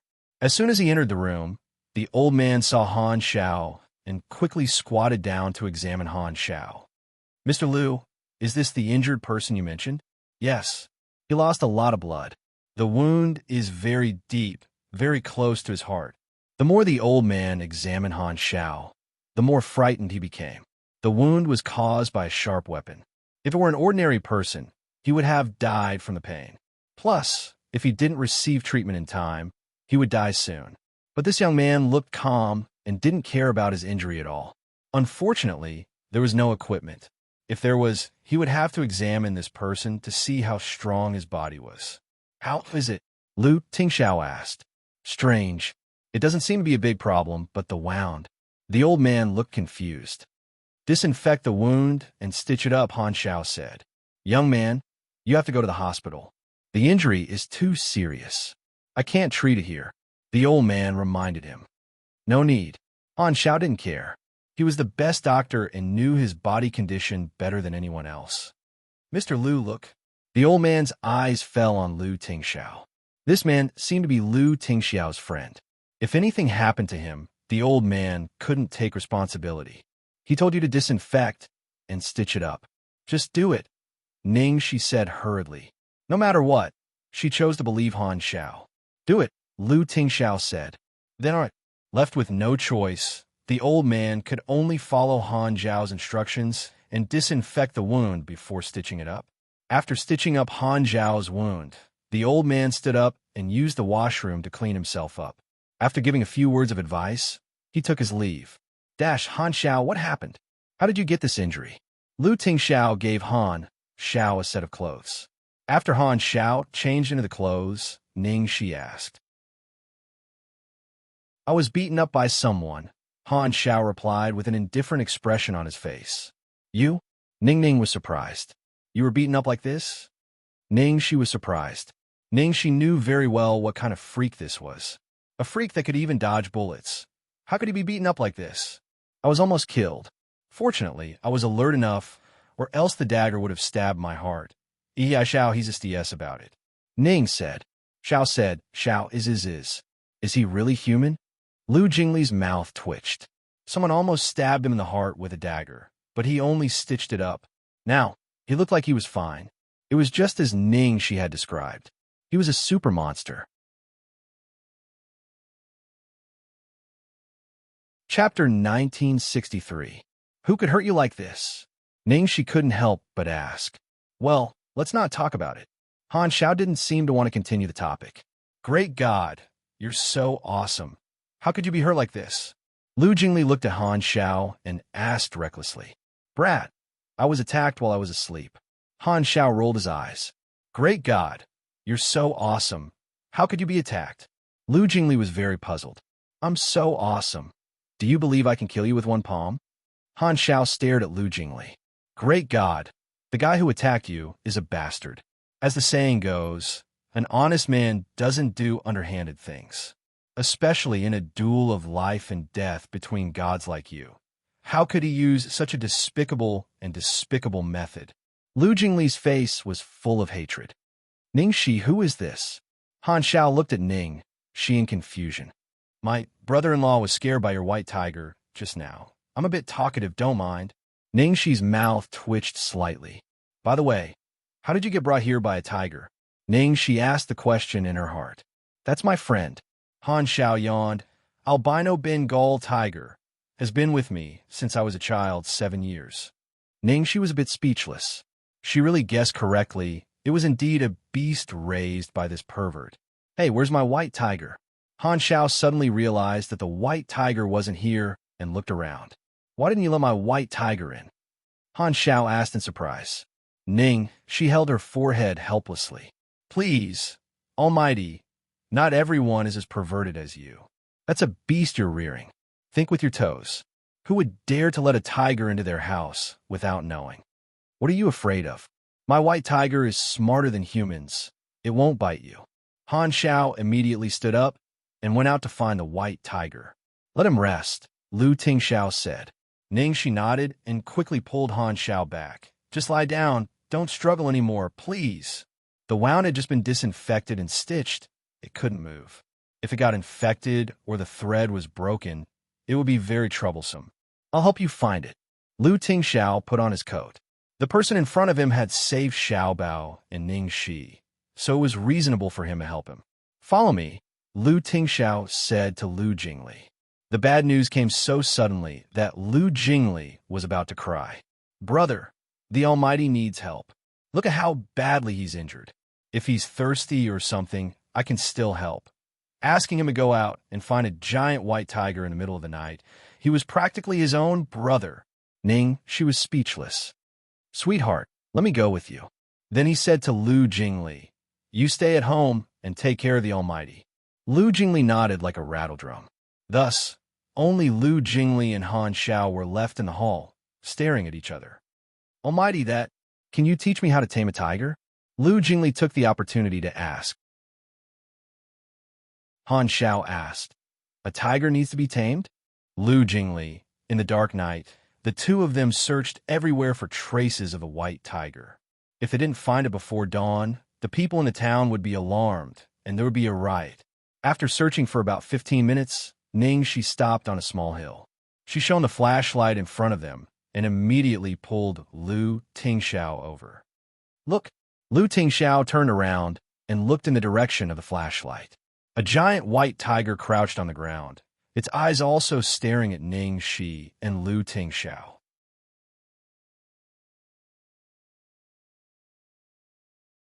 Chapter 1964. Be careful. Lu Tingxiao immediately shielded Ning Shi behind him. Although he knew that Han Zhao's white tiger was very human-like, it was not difficult to tell from the white tiger carrying Han Xiao to this place, and the white tiger's behavior after that.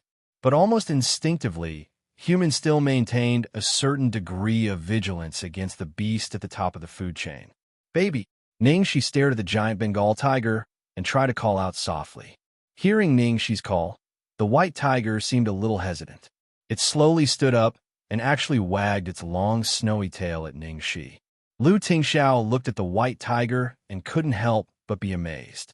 Some of his friends abroad raised brown bears, lions, tigers, and leopards, but it was very rare to see such a human-like one.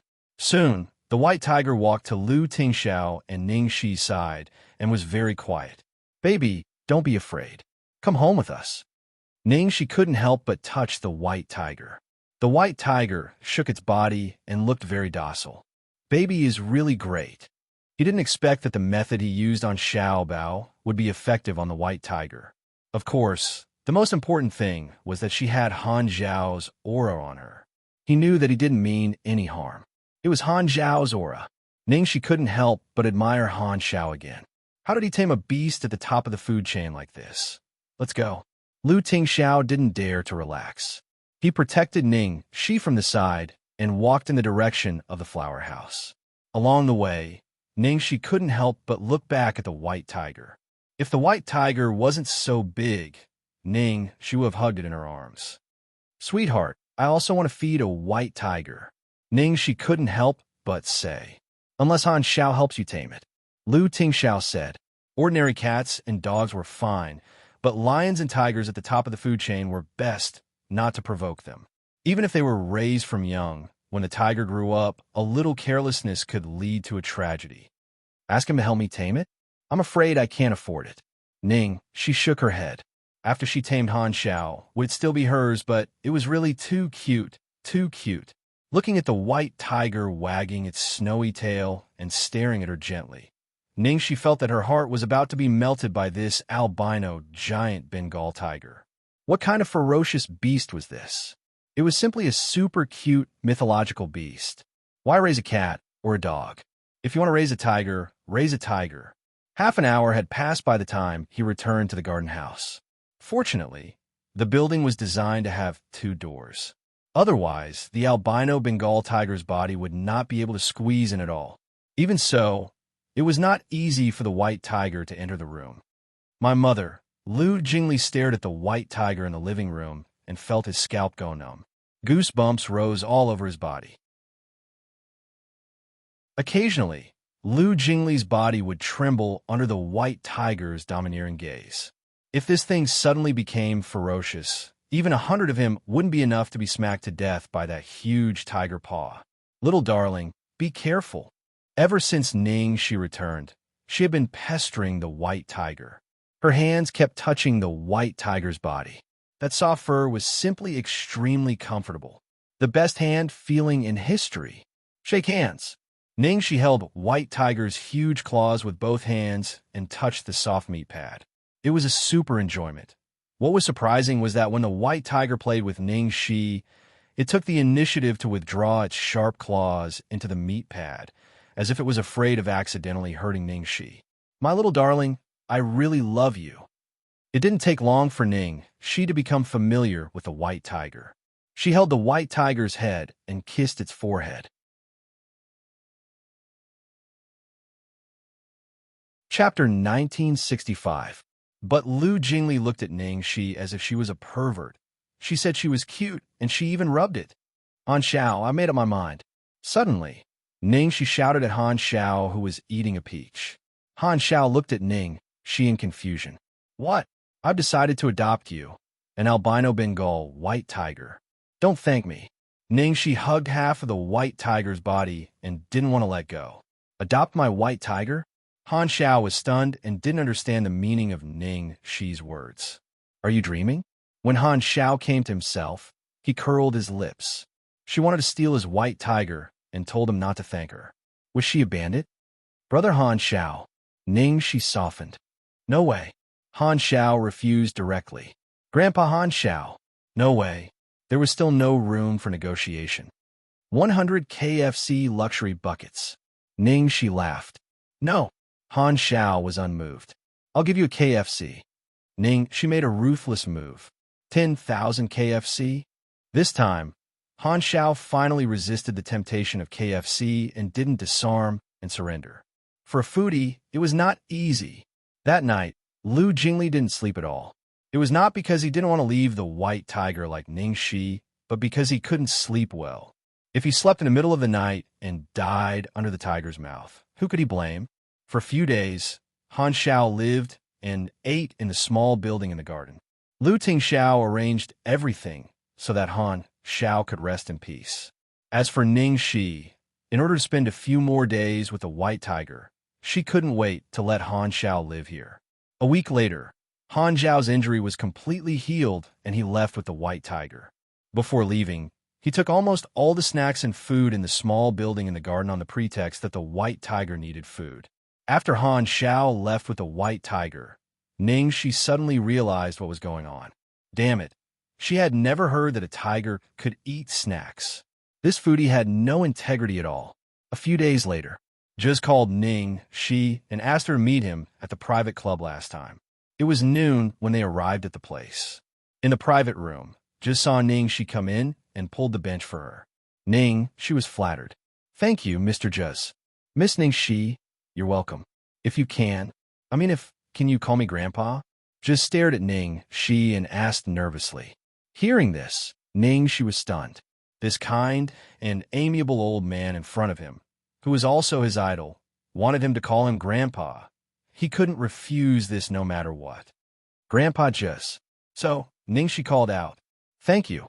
An indescribable expression appeared in Zhez's turbid eyes. Why did you call me here today? Ningxi asked. Oh, it's about the old version of the male killer, Carl. Zhez returned to the main topic. Male assassin. Ningxi remembered that in the movie The Assassin, there was a male assassin named Carl, who was also one of the important supporting roles.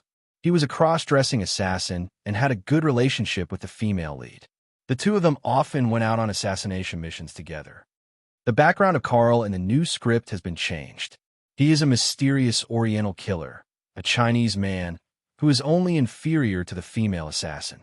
Such a role is most suitable for finding actors in China. Zhez explained. The new version of the assassin didn't change much, but it was just right. She was also aware of this change. Chapter 1966. Do you want me to recommend a suitable Chinese actor? Ningxi asked. Yes. Zhez nodded. Ning was surprised that Zhuzh trusted her so much. Carl, the male assassin in the movie, was considered one of the most important characters. If any male actor in the country could play such a role, his status and identity would definitely rise. His importance was self-evident. But Zhuzh gave her such an important role. If it's a cross-role killer, I think temperament and appearance should be very important, not to mention that it involved a cross-role story. In addition, to cater to the domestic film market, the actor should at least be an A-list actor. Among the actors I know, there is a suitable one.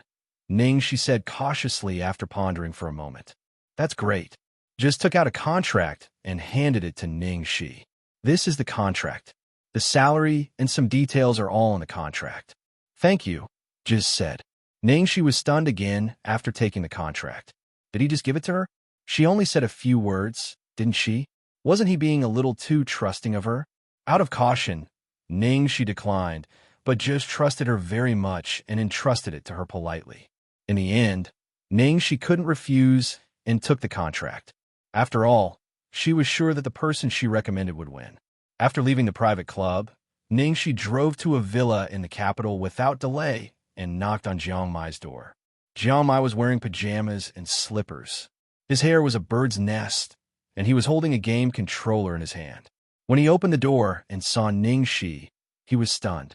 It seemed that he didn't expect to see her. When he came to his senses, he said angrily, "Hey, Aunt, what brings you here?" He was still angry with this guy who valued his girlfriend more than his friends.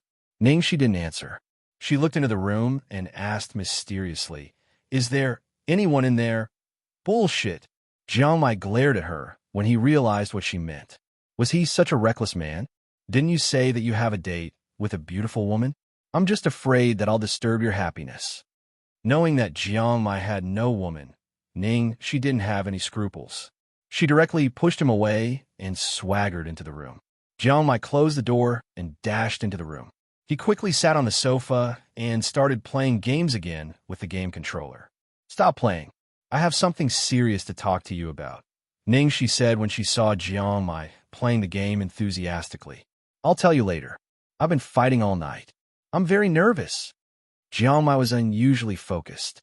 "You forced me to do this." Ning, she stepped forward, not giving Jiang Mai any face. While Jiang Mai was unprepared, she directly unplugged the power of the game console. Jiang Mai jumped 3 feet high. "Ning Xiaoxi, even if you give me a girl, I won't let you off today." Ning, she was speechless. "Give your sister away. Dream on." "But there is one good thing. What good can you have for me? I'm lucky that you didn't torture me." Jiang Mai snorted. "I really have something important to tell you this time. I want you to play a role," Ning, she said seriously. "Role? What role?" Jiang Mai finally became serious and looked at Ning, she in confusion. What role would Ning, she come to see him in person? Was there any role for him?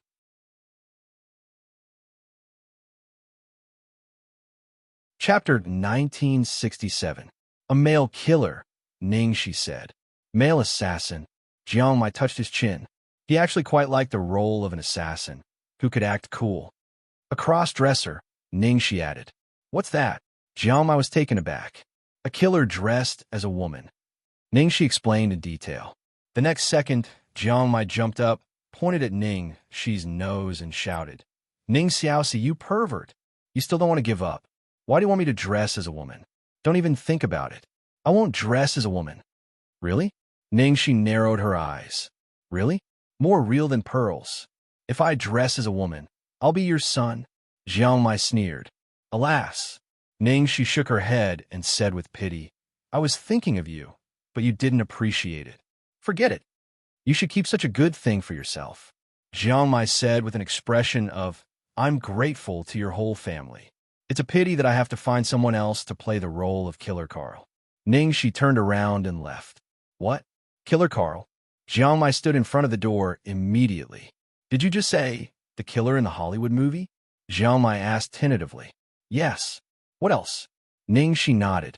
Ning Xiaoxi, who are you kidding? Will they hire a Chinese actor to play such an important role? Jiang Mai said with it, don't even think about it. Look, even if they did hire a Chinese actor, it had nothing to do with Ning Shi. How could they let Ning Shi find an actor? Look, Ningxi took out the contract and threw it to Jiang Mai. Jiang Mai opened the contract and looked at it carefully. 15 minutes later, Jiang Mai's pupil shrank. This was indeed the contract for the male killer Carl in a new version of the killer. And Ningxi wouldn't lie to him with such a thing. Damn, Ning Xiaoxi, how did you get the role? Good job. Jiang Mai was excited. Jiang Mai was a classic mystery of the killer. He had watched the movie hundreds of times since he was a child. More importantly, his idol, Juz, was the producer of the new version of the killer. Get it back. Ningxi couldn't be bothered with Jiang Mai and snatched the contract back. Aunt, please don't. I'll do it, Jiang Mai said with a smile. TSK Tisk, I'm sorry, but this time, even calling me first aunt won't work. Ningxi didn't buy it. She said softly, who said that if he acts, he'll call me daddy, dad. Jiang Mai stared at Ningxi and shouted decisively. Ningxi. Ningxi stared at Jiang Mai speechlessly. Previously, when she asked him to act, he refused no matter what, and even threatened her. At this moment, he was licking his face and calling him daddy, insisting on signing the contract. Where's your integrity? Jiang Mai smiled apologetically and tried to make his smile more sincere. Dad, I was wrong. Really? The corners of Ningxi's mouth twitched. She threw the contract back to Jiang Mai and said, take a good look at it. I need to report back to them. Ning Xiaoxi, how did you get this role for me?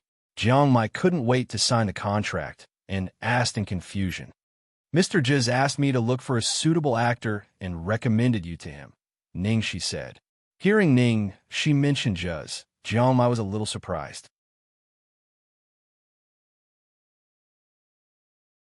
Chapter 1968. You know Juz. Jiang Mai was surprised. Ningxi hadn't been in the entertainment circle for long. Even the most famous actress in the country couldn't know Juz. How could I know him? I met him at the audition, but we got along well. He was the one who decided the role for me, Ningxi said. Audition? Oh, I haven't asked you yet. What's your role? Jiang Mai asked casually. Killer, Ningxi said. Jiang Mai was shocked.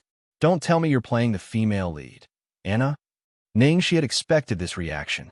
Holding her chin, she said, I feel like I'm in a dream. It was said that Lillian was supposed to be the female lead. Jiang Mai didn't know what to say. How could a heavyweight Hollywood classic like Hitman use a Chinese actress as the female lead? This kind of thing had never happened in the country before. Not to mention The Killer, even if it was an ordinary Hollywood movie, there were only a handful of Chinese actors who were given slightly more important roles. Especially after knowing that Ningxi had replaced Lillian, Jiang Mai was full of admiration. Lillian was now the youngest best actress in Hollywood and one of the hottest artists in Hollywood. Her importance was self-evident. The female lead role that was originally given to Lillian in The Assassin was actually replaced by Ningxi, and it was the decision of his super idol, Juz. Jiang Mai raised his eyebrows, and his expression was very subtle. TSK, Han Zixuan and Zheng Anru are still boasting that Han Zixuan has successfully entered the Assassin crew and participated in the Assassin movie. I'm afraid they would never dream that you are now the female lead of the Assassin. Zheng Anru and Han Zixuan must have been slapped in the face by Ningxi this time. Mission accomplished. I'm leaving. If you need women's clothes, you can come to me, Ningxi said with a smile. Thinking of women's clothes, Jiang Mai's excited mood suddenly turned sad. Damn it, what's going on? After leaving the villa area, Ningxi drove back to the garden house in Deertown. Thinking of the days she spent with White Tiger, Ningxi's heart almost melted. She couldn't help but call Han Xiao, asking him to bring White Tiger to give her a massage. Unfortunately, Han Zhao's phone was turned off, and he couldn't get through. The Almighty really came and went like a shadow. A week later, almost all the well-known entertainment media in the country rushed to a certain filming location for The Hitman in the imperial capital. Today, the production team would be holding a press conference to confirm the casting. China's A-lister, Han Zixuan, had successfully entered the cast of Hitman and acted in the movie.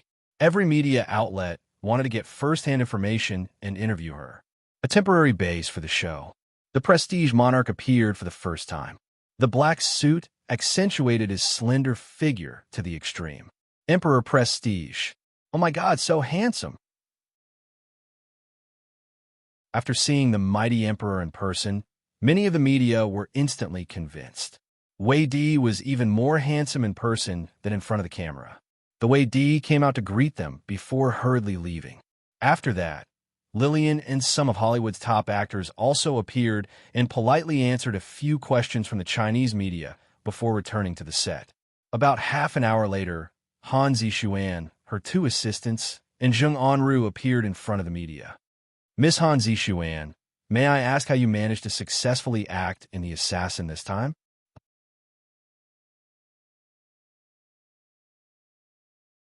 Chapter 1969. Seeing Han Zixuan appear, many media swarmed to her. Zheng Anru answered the questions with a proud smile on her face. First of all, it's because of Zixuan's superb acting skills. Secondly, the role is suitable for her. Coupled with her fame as an A-lister, it was a piece of cake for Zixuan to get the role in the Killer movie. Reporter. Then what role will Miss Han Zixuan play in the Killer movie? Reporter. We all know that the Killer movie is regarded as a biblical classic that Hollywood can't surpass. I wonder if Miss Han Zixuan has ever felt any pressure? Zheng Anru said, Zixuan knows this movie very well and has done a lot of homework.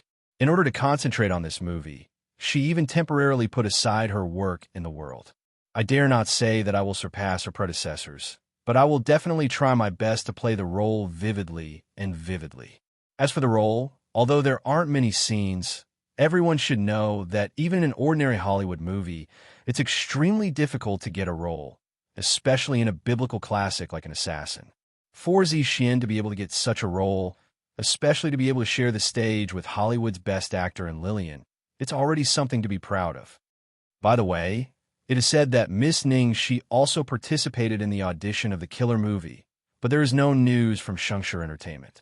Is there any inside information from Starlight Entertainment? A female reporter hurriedly took the opportunity to ask. Speaking of Ningxi, Zheng Anru smiled, and a trace of disdain appeared in her eyes. Then she said flatly, we don't know much about Xianxia Entertainment and Ningxi. However, the main role in the Killer movie has already been decided. Besides, there is no news from Xianxia Entertainment. You can imagine it yourself. Besides, Hollywood usually only uses one role in this kind of biblical classic remake. Since Zixuan has succeeded in the audition, although Zheng Anru didn't say it clearly, her meaning was very obvious. Maybe Ningxi didn't succeed in the audition. It was more likely that Ningxi and Han Zixuan, two super A-listers, competed for the same role. As a result, Han Zixuan got the role and joined the crew, while Ningxi failed. In the Killer movie, Wei Di will play the leading role and Lillian will play the leading role. The other roles are also relatively transparent. If Hollywood only chose one role in Hua Nation, does it mean that Miss Ningxi and Miss Han Zixuan competed for the same role and Miss Han Zixuan won? Remember to grasp the main point and ask questions immediately. Zheng Anru smiled. We're not too sure about that. The process doesn't seem important. In the end, Zixuan ended up participating in the Killer. Although Zheng Anru did not say it explicitly, her words were already very clear. All the reporters had a look of understanding.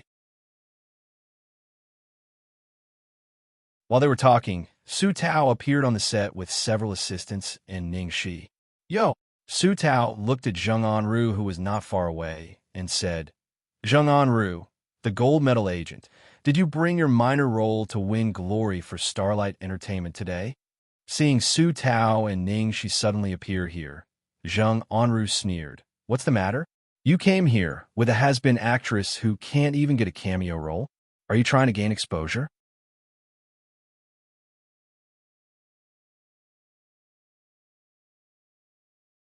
Chapter 1970. What? What did you say? A has-been actress who can't even get a cameo role? Su Tao made an exaggerated look. Are you ignorant? Zheng Anru stared at Ningxi and Su Tao with undisguised disdain in her eyes. At this time, they were still pretending. Miss Ningxi, it is said that you also auditioned for the same role with Miss Han Zixuan, but you lost in the end. Is that true? Miss Ningxi, does this mean that even if you're currently in the limelight in China and even sweep the top 5 lists overnight, your international status is still not as good as Miss Han Zixuan's? Hearing this question, Zheng Anru sneered. This kind of question should be asked more often. Before Su Tao could speak, the official launch of the official role of the killer had begun. All the media reporters stopped paying attention to Ning Shi and quickly rushed into the venue, trying to find the best angle to release the report. Su Tao took Ning Shi to walk towards the venue from another channel. At this moment, at the press conference, Wei, Lillian, and others were already seated. All the characters in the new killer had arrived. A cameo role like Han Zixuan couldn't be on the table. Everyone on the table was an important character. Why is there an empty seat? A reporter was puzzled. Is Lillian sitting in the second female lead seat? Some sharp-eyed reporters found that Lillian's seat was not the first female lead seat, but the second female lead seat. Is the previous rumor wrong? Lillian is playing the second female lead's role in The Killer ? Who was the first female lead? It should be one of the superhuman Hollywood movie queens. I guess it's Jennifer or Blanche. While all the domestic media were guessing, Ning Shi walked into the venue. Seeing Ning Shi, Wei stood up politely and pulled the female seat in front of him away. Seeing this, all the media looked around, searching for the other 2 Hollywood movie queens. A has-been actress came here to freeload? Doesn't she feel ashamed of our country? Seeing that Ning Shi and Su Tao also enter the venue, Zheng Anru sneered. That's right, but I can't beat Sister Zixuan, so there's nothing I can do about it. After all, it's an assassin's press conference. I'm just here to have a look and see so many famous Hollywood celebrities. It can also be considered as consolation for my failure. A person like her can only watch big sis Zixuan, Wei and Lillian perform together on television. What chance does she have? Could it be that he's here to cause trouble again? This person is too shameless. The 2 assistants in front of Han Zixuan sneered. Not only Zheng Anru and the others, but many domestic media also saw Ning Shi. Miss Ning Shi, since you didn't get the role and failed to compete with Miss Han Zixuan as a domestic A-list actress, isn't it inappropriate for you to come to the release of Killers? Miss Ning Shi, how are you feeling now? More than a dozen reporters surrounded Ning Shi and immediately asked questions. Sorry, please excuse me. Su Tao couldn't be bothered with these people. He protected Ning Shi and walked up to the stage. So, under the watchful eyes of the public, Ning Shi actually walked in the direction of the press conference. Miss Ning Shi, please sit down. At this moment, Wei, who had helped to pull out the chair, made a very gentlemanly gesture of please.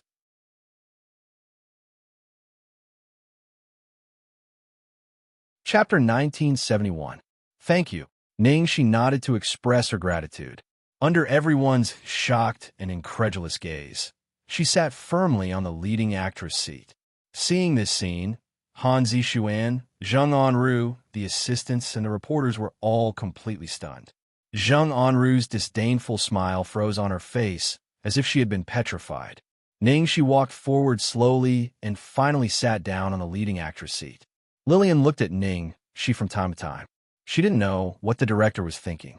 Why would a Hollywood movie, especially a remake of the biblical classic The Killer, use a Hua actress? However, even director Simon didn't answer this question. He even reminded her not to make trouble in case of trouble. So although she was dissatisfied, she didn't dare to do anything. Of course, if the box office was not good enough when the movie was released, it would be the problem of using the leading actress. At this moment, the Chinese entertainment reporters were all stunned and even forgot to ask questions. Hollywood actually chose a Huan Nation actress as the female lead. And this female lead was Ning Shi. All the cameras focused on Ning Shi at once. Hello, Miss Ning Shi. Are you Anna, the leading actress of The Killer? A reporter immediately asked. Yes. Ning Shi nodded and said. At first, the audience still had some doubts, but after Ning Shi admitted it herself, there was an uproar. Zheng Anru and Han Zixuan, together with the assistants, stared at Ning Shi, who was the focus of attention, in a trance. Ning Shi is the leading actress of The Killer, right? A lie. One of the assistants' eyes turned pale with fright. How could it be? Zheng Anru came to herself, and her face changed dramatically. It was very rare for a Hua super A-list actress to play a small role in The Killer. She directly became the leading actress. What kind of joke was this? Zheng Anru, it's cool down there with you as an extra. Don't you want to sit up there? At this moment, Su Tao leisurely walked forward and stared at Zheng Anru with a smile. Zheng Anru clenched her fists, and her face was so gloomy that it seemed that water could drip from it. Even if she died, she wouldn't have expected such a scene. What was the concept of being the female lead in a classic Hollywood blockbuster? Su Tao had a cheeky smile on his face. After Ning, she starred in Hitman. She would become an international A-lister. From then on, who in the entire Chinese entertainment industry could compare to Ning Shi? Han Zixuan? That was simply trash. Unless Han Zixuan could make her character shine in The Assassin. Perhaps it was still possible. However, was it possible for a minor character? Su Tao, don't be too arrogant. Zheng Anru looked at Su Tao's smug look and almost exploded from anger.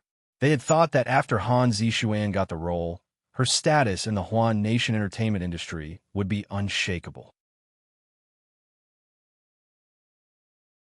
Who would have thought that the producers of Killer were so stupid as to ask Ning Shi to be the female lead? So what if I'm arrogant? Bite me? I'm afraid I'll break your teeth. Su Tao laughed.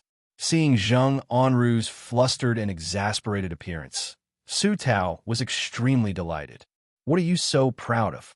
Zheng Anru pointed at Su Tao. Who knows if your has-been actress will be replaced halfway through? Even if not, if this movie doesn't reach the expected box office, I'll see how you'll die. Zheng Anru was so angry that her voice was trembling.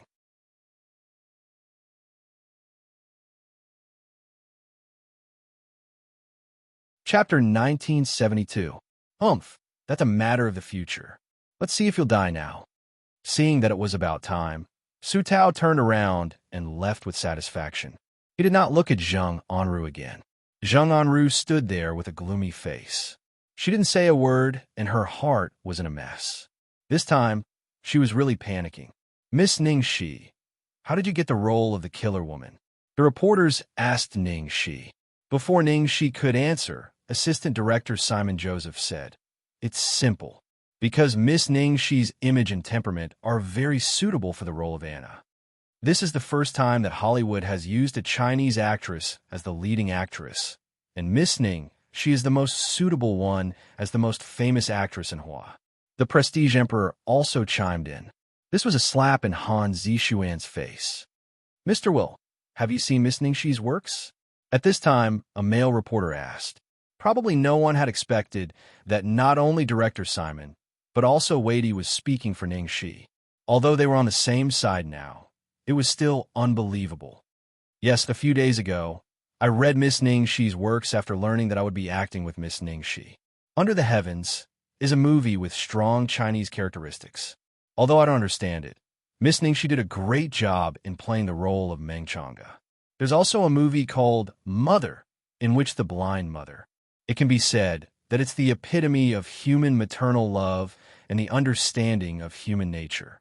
And Miss Ning Shi's performance in Men's Clothing in The Dream Seeker is more than enough to prove that she is capable of portraying the male side of Anna. Wadey analyzed carefully. He was really familiar with all of Ning Shi's works and couldn't find any mistakes.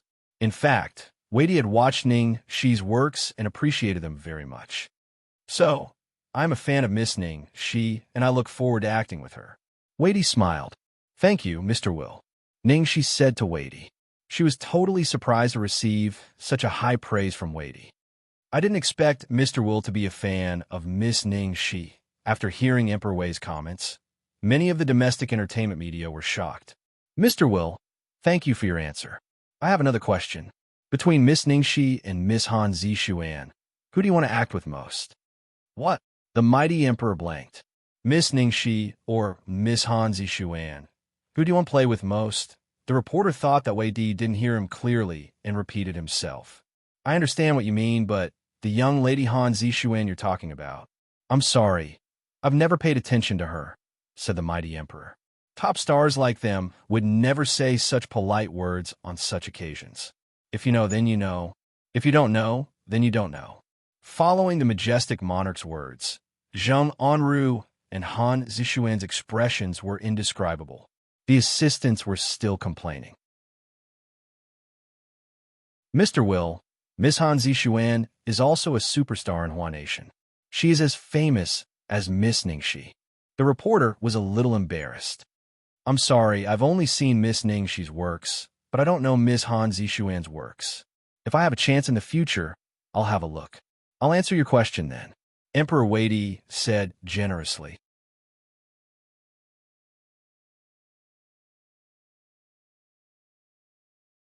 Chapter 1973. Okay, thank you. The reporter nodded and ended his speech. Everyone's expression was a bit indescribable, but soon they came to themselves and continued to ask questions. Miss Ningxi, the old version of the female killer, has become a classic. Miss Ningxi, do you feel the same pressure to play such a role? I will try my best to play the role.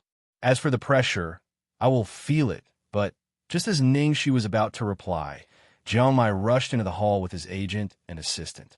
Seeing that Jiang Mai had just arrived, Ningxi glared at him secretly.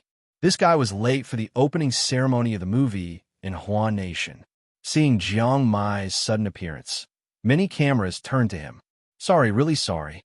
The car broke down halfway. Lei Ming said apologetically. Even if he was beaten to death, he would never say that this guy was too excited and overslept. Jiang Mai walked to Simon Joseph and said, Director Simon, I'm really sorry. Sit down. Simon Joseph waved his hand. After Jiang Mai got the contract from Ningxi, he immediately went to the film company and made an appointment with the producer, Juz, to get acquainted with the crew. It was fine if this guy was not serious, but when he was serious, it was hard not to like him. Soon, he became familiar with the crew. Seeing that Jiang Mai sat down on the nameplate of the character Carl, the audience burst into exclamations again. My God, Jiang Mai's playing Carl. Carl doesn't have many scenes, but he is as classic as the main character. The actor who played the role of the male killer Carl became an international A-lister with this role. Now he was also the highest-paid comedy star in Hollywood. Lei Ming looked around and strode up to Su Tao with a smile on his face. Old Su, it's all thanks to Ningxi that Mu Yi got such a good opportunity. Su Tao said proudly, My queen is so loyal. For the first time, Hollywood used 3 Chinese actors. Han Zixuan's cameo didn't count, but Ningxi and Jiang Mai. One was the leading actress of the movie, and the other was Carl, a very outstanding supporting role in the movie. It was unbelievable. But Mr. Jiang Mai, I didn't hear that you went to the audition. How did you get this role? A female reporter looked at Jiang Mai in confusion. Hearing that, Jiang Mai nodded and replied, Yes, I did an audition before. Then your role is... The female reporter continued. Ningxi helped me fight for it, Jiang Mai said honestly. Not only the female reporter, but the others were also stunned by Jiang Mai's answer. What? Ningxi helped him fight for it? What did that mean? For a moment, everyone's eyes fell on Ningxi. I just made a recommendation. It's mainly because of Senior Zhang's strength. Ningxi smiled. Hearing Ningxi's answer, Jiang Mai was speechless. Damn strength. Did he have the ability to cross-dressing? It felt like there was more to this guy's words.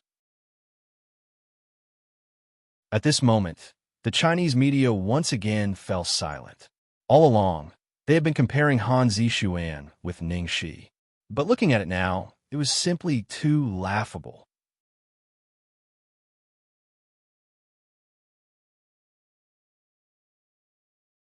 Chapter 1974. Ningxi became the #1 killer woman. Later, she recommended Jiang Mai to play the role of Carl, a classic character in The Killer. Han Zixuan, on the other hand, only got a minor role after much preparation. After all, Jiang Mai didn't even have an audition. Because of Ningxi's words, he got the contract to play the role of Carl. What was the situation now? Weidi only knew Ningxi and claimed to be her fan. When Han Zixuan was mentioned, he looked confused and said he didn't know her. Xianxia sat in the leading female seat and accepted all kinds of interviews from the Chinese media. After Han Zixuan got the minor role in the movie, Starlight Entertainment made a lot of publicity. She was the light of Hua Nation. Xianxia, on the other hand, didn't do any publicity at all. She went straight to the leading female seat after the opening ceremony of the movie in Hua Nation. Han Zixuan didn't even have the right to go on stage. She could only stand below the stage and look up at Xianxia. What was the difference? Needless to say, this was the difference. There was no harm without comparison. Mr. Jiangmai, can you tell us your understanding of the role of Carl? A reporter asked. Sure. Jiangmai nodded and thought for a while. Carl and the leading female character, Anna, are from the same school. They often carry out assassination missions. In one of the missions, Carl dressed up as a woman. Mr. Jiangmai, what do you think of the cross-dressing? Can you personally accept such a large-scale role? The reporter immediately asked. Obviously, the other reporters were also very interested in this issue. Jiangmai wanted to slap the reporter to death, but he could only say, I'm a loyal fan of the movie and I like the role of Carl very much. It's an honor to play Carl. As for the cross-dressing, it's also necessary for the plot. As a professional actor, I should try to play a variety of roles and keep challenging myself. Anyway, I'll play this role with all my heart. Jiangmai looked at the flashing lights and felt a headache coming on. If it was a normal Hollywood movie, he would not have hesitated to reject the role of a cross-dressing man. However, as a loyal fan of the movie, he couldn't resist the temptation of recreating a classic. He had to bite the bullet and do it. The questions from the Chinese entertainment media continued. Most of them revolved around Xianxia and Weidi. For example, Han Zixuan and the other minor characters were completely ignored by the media. Miss Xianxia, you are the light of Hua Nation in Hollywood, the glory of our nation. A reporter stared at Xianxia and sighed. After the press conference, Xianxia was given the title of Hollywood's glory of Hua Nation that Han Zixuan had boasted about before. Starlight Entertainment. Wang Haojuan fell onto the large leather chair, his face ashen. How is this possible? His original plan was that Lu Jingli would use his connections with Lu Enterprises to help Xianxia snatch the role away from him. Even if this was the result, he could still turn the situation around. He could say that Xianxia had used underhanded means to steal Han Zixuan's role and use public opinion to attack her. Who would have thought that the role of Han Zixuan would not be snatched away? Instead, Xianxia would get the leading role, and even Jiangmai would play an important role. This round was already a dead end. After this battle, Golden Age Entertainment could be said to have made a complete turnaround. He didn't dare to think about what would happen to Starlight Entertainment in the future.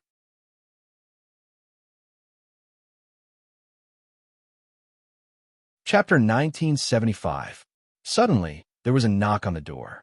Wang Haojuan immediately stood up. Mr. Su, why are you here? After Su Yin transferred all his shares to Xianxia, he rarely asked about the company's affairs. Did Xianxia ask him to come? That must be it. What if he borrowed the Su family's power? Wang Haojuan's eyes suddenly bloomed with a glimmer of hope. Mr. Su, my men did not do a good job this time and lost such an important cooperation. I can't absolve myself from the blame. But the most important thing now is to find a way to make up for it. Do you have any good ideas, Mr. Su? Su Yin looked at the newspaper on Wang Haojuan's desk. On the front page was a photo of Ning. She's sitting on the female lead seat of The Assassin. The headline was, Hollywood's Glory of China, Xianxia. Su Yin looked at the photo and felt a dull pain in his eyes. His girl. He should have looked for her and replied to her a long time ago. But now, he could only go back on his promise to her and avoid her in a sorry state. Mr. Su. Mr. Su? Su Yin looked away from the newspaper. How can we make up for the fact that our artists are not as good as others? Wang Haojuan was taken aback. Ahem, but Zixuan is the #1 sister of Starlight. Her reputation is Starlight's reputation. This time, Xianxia suppressed Starlight to this extent. It's really embarrassing for Starlight. Survival of the fittest. If she can't do it, then let someone else do it. Wang Haojuan was speechless by Su Yin. Although Su Yan's words were not pleasant to hear, they were not without reason. The role had been determined, and there was nothing that could be done about it. Now that Han Zishuan was suppressed to this extent, Starlight could not always put all their resources in one bowl. I understand what you mean, Mr. Su, Wang Haojuan said. Shuelua hasn't been feeling well recently. Contact me if you need anything, Su Yan said. Then a trace of bitterness flashed in his eyes. He could only use this method to get closer to her. Okay, I understand. Wang Haojuan nodded. Su Yan was now managing Starlight on behalf of Ning Xiuhua. Although he could not reverse the situation, he could only comfort himself that he had another backer. Not long after Su Yan left, Zheng Anru rushed into Wang Haojuan's office as if she had found a fire. Mr. Wang, you must seek justice for our Xian. Zishuan was so angry that she was sent to the hospital. Ningxi, that bitch, had used some kind of crafty plot to get the female lead role out of nowhere. This was completely shady. How can our Zishuan be a concubine for that kind of person? Isn't that? Wang Haojuan interrupted Zheng Anru's incessant chatter with a displeased expression. All right, don't blame everything on others. I've spent all my resources on her. How am I supposed to seek justice for her? Juz is the female lead in a movie personally produced by him. Is this something that can be done with schemes and schemes?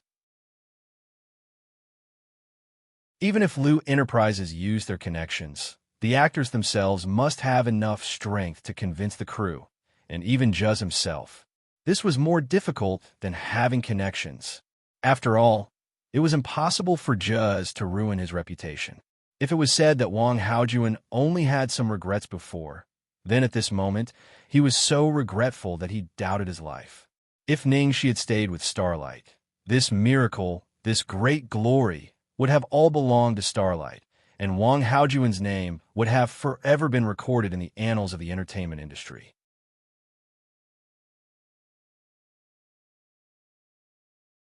Chapter 1976. Thinking of this, Wang Haojuan was even more upset. He said in a low voice, now that things have come to this, if she is not satisfied with this role, I will arrange for someone else. President Wang, that's not what I meant. Zheng Anru said hurriedly. What she meant was that she wanted to get the lead actress, not quit the crew. Wang Haojuan said in an unfriendly tone, then be prepared. Since she is sick, let her stay at home for a while to recuperate and practice her acting skills. She is not the only actress in the company. Zheng Anru understood such an obvious warning. She wanted to say something else, but she was afraid that she would make Wang Haojuan even more unhappy, so she could only walk out in a low voice. Zheng Anru had actually expected this result, but she was really unwilling to accept it. How could the most popular actress in the entertainment circle, whom she had brought up, be suppressed by has-been Ningxi to this extent? After the press conference, Han Zishuan finally went back at the speed of a tortoise, not daring to boast anymore after losing so much face. Xianxia Entertainment, on the other hand, held a lively celebration party. Everyone rejoiced, and hope was restored. After all, from what happened to Qin Shuang and Jiang Mai, it could be seen that Ningxi was not the kind of person who monopolized resources. On the contrary, since Ningxi came back, she had never forgotten to find resources for them. All of a sudden, Ningxi's prestige in the hearts of all the employees and artists of Xianxia Entertainment reached its peak. Soon after, the shooting of The Killer entered an intense period. Ningxi was on the set with the script in her hand. Whenever she had free time, she would study it carefully. The rarest thing was that Jiang Mai almost lived with the crew and was so serious that he almost went crazy. Lei Ming was moved to tears. His naughty boy had finally grown up. It only took about a week for the plot to take place in Huan Nation to be completed. Ningxi and Jiang Mai also went to Europe with the crew to continue shooting. At the same time, the financial market of Hualand was greatly impacted in a short period of time. Most of the financial indicators in Hualand, including short-term interest rates, currency assets, securities, real estate, and even the stocks of some listed companies, were impacted and deteriorated. The first to bear the brunt of the deterioration of the stocks was the Lu Group in Hualand. The Lu Group's subsidiaries were spread all over Asia. They were the wind vane of China's economic system and controlled the economic lifeline of almost the entire Asia. Once the Lu group collapsed, it would be a huge blow to the entire Chinese economy. In the conference hall, Lu Tingxiao's deep eyes were dark. "Brother, what's going on?" Lu Jingli rushed to the conference room and saw that Lu Tingxiao was still there. Lu Tingxiao looked at the complicated data on the computer screen. Someone is controlling it from behind. Right now, China's economy was in a mess, like a bubble economy in the past. Once the bubble burst, the consequences would be unimaginable. If they wanted to destroy Huan Nation's economy, the first thing they had to deal with was Lu Corporation. But what kind of person has such great ability? This is simply impossible. The other party's target wasn't just one or two companies, but the entire Huan Nation. How powerful must they be to achieve this? Now, some of the large and small shareholders of the Lu Group had issued an announcement 3 days ago to sell their shares to the outside world.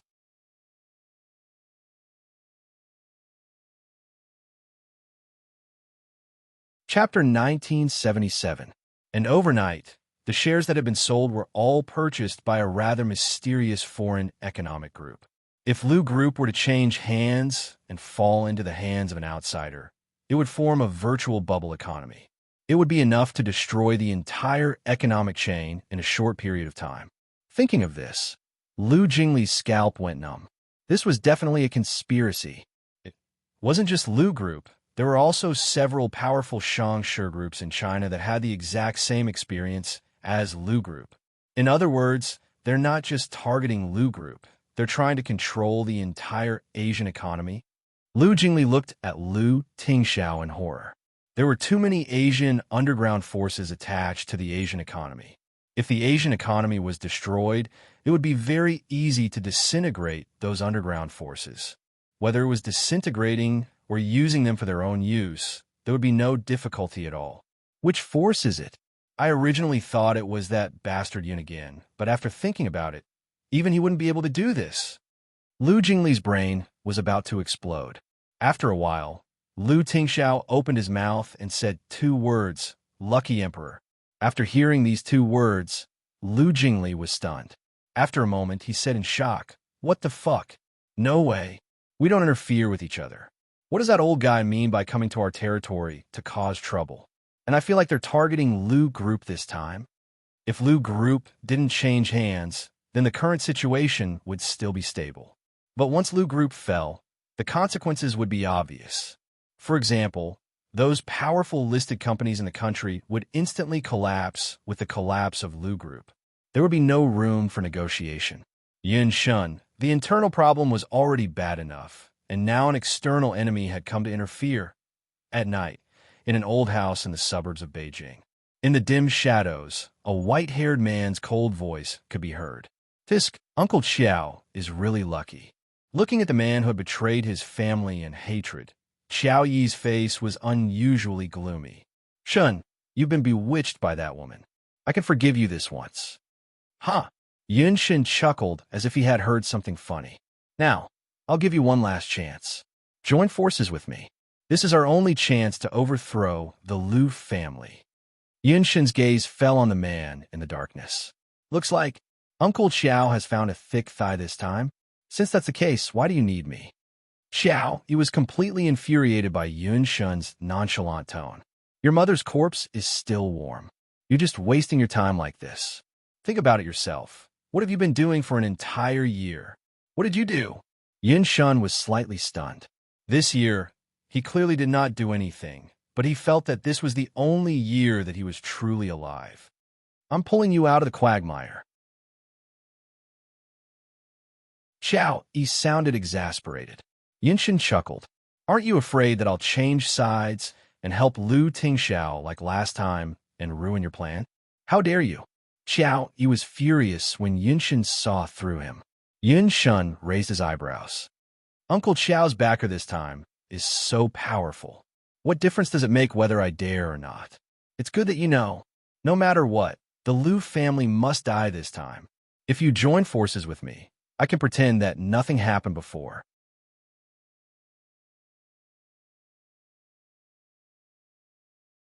Chapter 1978. Xiao Yi's tone softened, and he said in a bewitching tone, "If you really like that woman, it's not a big deal. When the Liu family is finished, you can just snatch her over. Yi, see the guest out." Yinshin seemed to have lost his patience and said coldly, "You." Xiao Yi frowned when he saw that the other party was still unwilling to relent. "Shun, I don't have that much time to waste on you. Now, I'll give you two choices. First, stand with me and we'll still be a family. Otherwise, we'll be enemies in the future." Cloud Deep smiled. I thought we were already enemies a long time ago." You. Good, good, good." Xiao Yi stood up immediately and said good 3 times. "Since you want to go against me in Europe, then don't blame Uncle Xiao." Xiao Yi stood up and turned to leave without saying anything more to Yinshin. Tang Yi accepted the order and escorted him out of the room.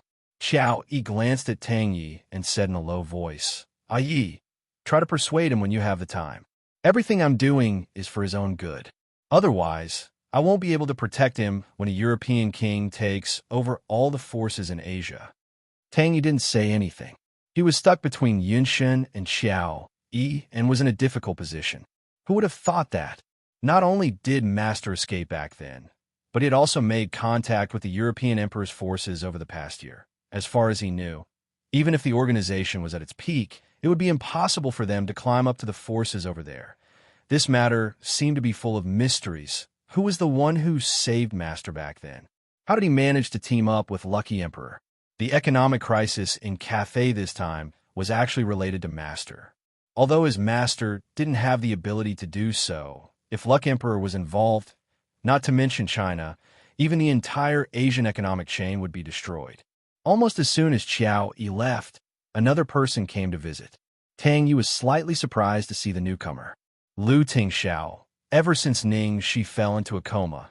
Although Yunshin and Lu Tingxiao had never interacted or met each other, they seemed to have a tacit understanding, and the forces of the two sides maintained a delicate balance. Lu Tingxiao's visit tonight probably had something to do with Lucky Queen. Due to the sudden invasion of the European king's forces, the balance of power was now in jeopardy. Whether it was the Liu family or their side, it was inevitable that they would be affected. When a nest is overturned, no eggs remain intact.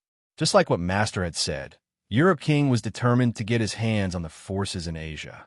If they didn't cooperate with Europe King, after Europe King got rid of the Liu family, they would be the first to be dealt with. Tang Yi withdrew his thoughts, informed Yunshin, and brought the man upstairs. Inside the house, seeing who it was, Yinshin put his legs on the coffee table, tilted his head, and said faintly, there are so many distinguished guests tonight. Take a seat." Lu Tingxiao sat on the single sofa opposite the white-haired man. Without saying a word, he went straight to the point and said, "Cooperation." Cloud Depths chuckled. "I say, my dear big brother, your way of persuading people is really special. Do you know? Just now, my uncle told me that if the Liu family is finished, then..." Before Yunshin finished speaking, Lu Tingxiao already knew what Xiao Yi's character would say. His calm eyes suddenly flashed with a sharp light. Yunshin's eyes also instantly turned cold, and he suddenly said, "Actually, you also want to kill me, right? Just like how he wanted to kill him too."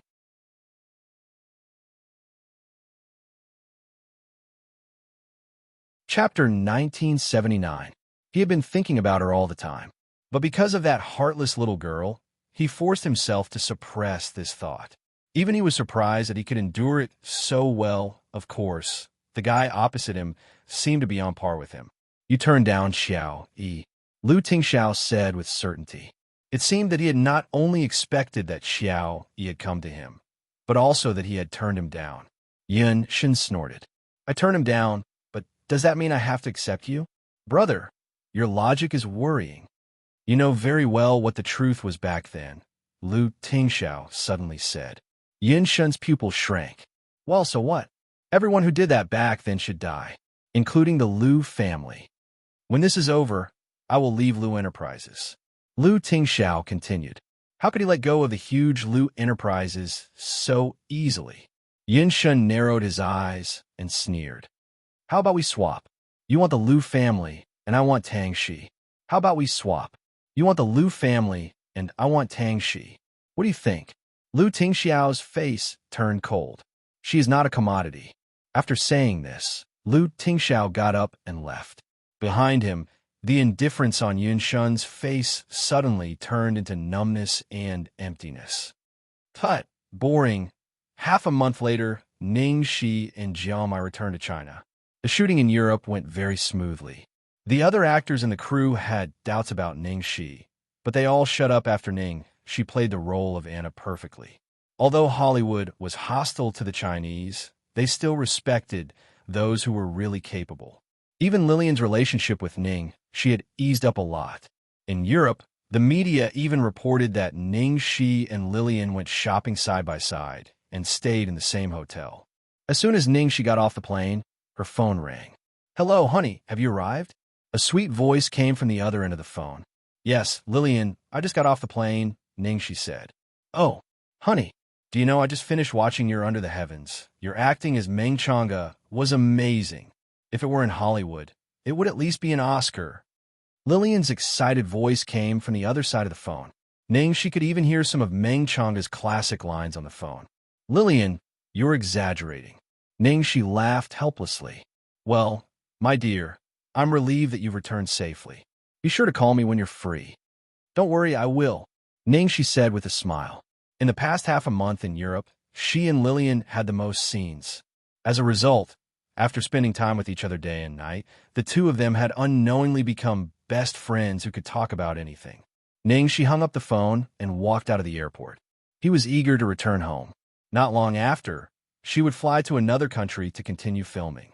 Taking advantage of this rest period, she hurriedly spent time with her sweetheart and baby Xiao Bao. Thinking of something, Ning Shi's eyes flashed with a trace of worry. Recently, she had been filming abroad in a closed-door manner. She had just found out that during this period of time, the domestic economy had undergone a huge upheaval, and Lu Group had been affected the most. He wondered how Lu Tingxiao was doing. Ning Shi got into the car and was rushing to Deer Town when her phone suddenly rang. The caller ID showed Han Xiao.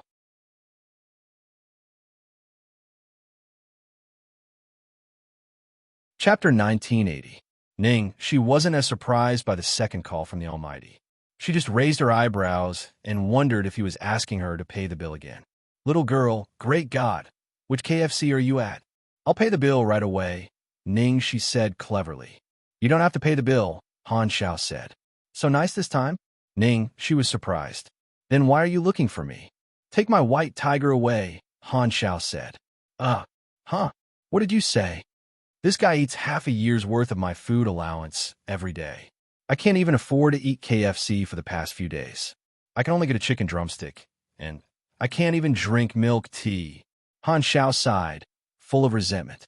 The capital wasn't like the forest. It was too difficult to feed a white tiger. This was especially true for Han Xiao, who couldn't even afford to feed himself, let alone feed the white tiger. She realized that although the Almighty was powerful, his ability to take care of himself was negligible. How did he survive until now? Ning Shi, so what do you mean? "Feed it for me for a few days," Han Xiao said without hesitation. Ning Shi didn't want to say anything. The first time he asked her to pay the bill, the second time he asked her to be his meal ticket, and it was for a tiger with a huge appetite. Luckily, Ning Shi couldn't have asked for more. Roar. Her cute little tiger. No problem. Just send it over. I'm at the town from last time. Not long after hanging up, Han Xiao couldn't wait to send the white tiger to Deer Town. Fortunately, Deer Town was remote and undeveloped. Plus, it was already nighttime. Otherwise, the white tiger's appearance would have caused panic. Ning Shi's eyes lit up when she saw the white tiger beside Han Xiao. "Almighty, what does it usually eat? Feed me whatever you want." Han Xiao yawned lazily, then waved his hand and walked away. Ning Shi's mouth twitched. She sighed and rubbed the white tiger's head. "Your master is too unreliable. You should follow me from now on.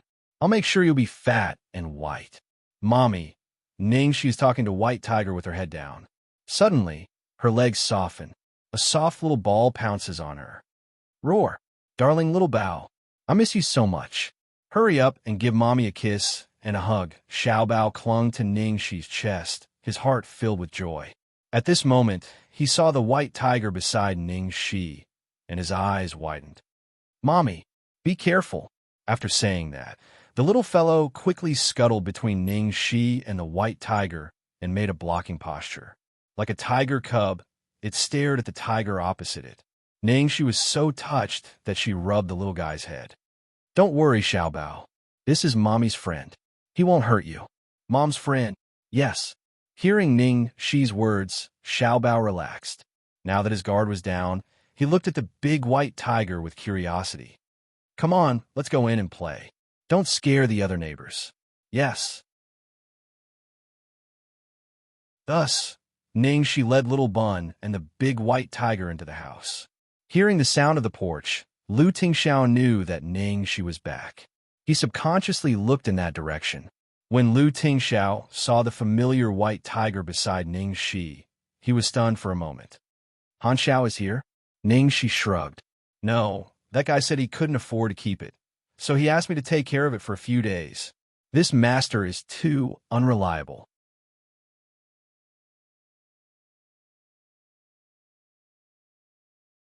Chapter 1981.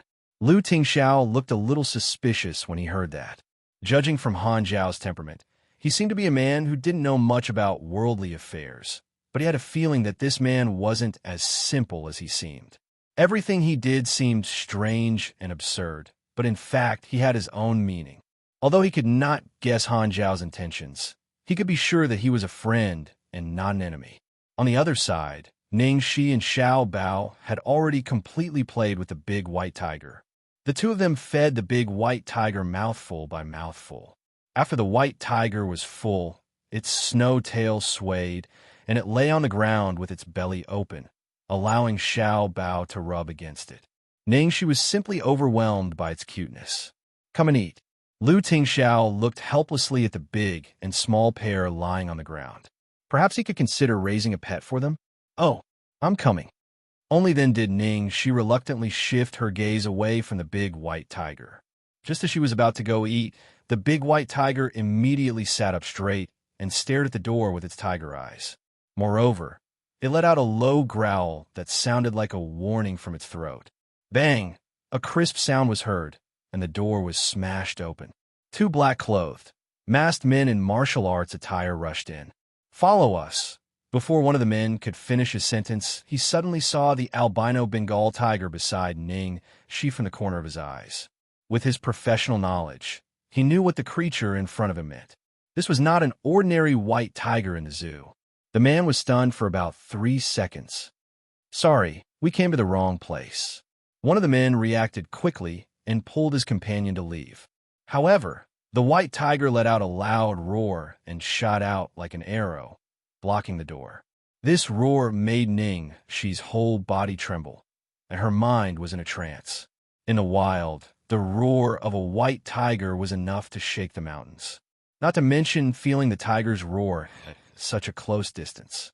As for the man in black, he lost his balance under the tiger's roar and almost fell to the ground. Seeing that the white tiger did not immediately pounce on them, the two men hurriedly ran away. Soon, two of Lu Tingxiao's men rushed in, panting. Boss, are you okay? The other saw the white tiger at the door and was shocked. This is, what's going on? Lu Tingxiao asked in a low voice. Someone barged into the forbidden zone, but the other party is obviously a professional mercenary.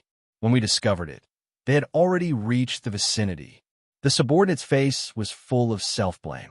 Lu Tingxiao furrowed his brows. Deer Town was a residential area, after all, so it was impossible for him to secure it too tightly. Moreover, no matter how tight the defense was, as long as the opponent sent out people of a high level, there was a possibility that the defense could be broken.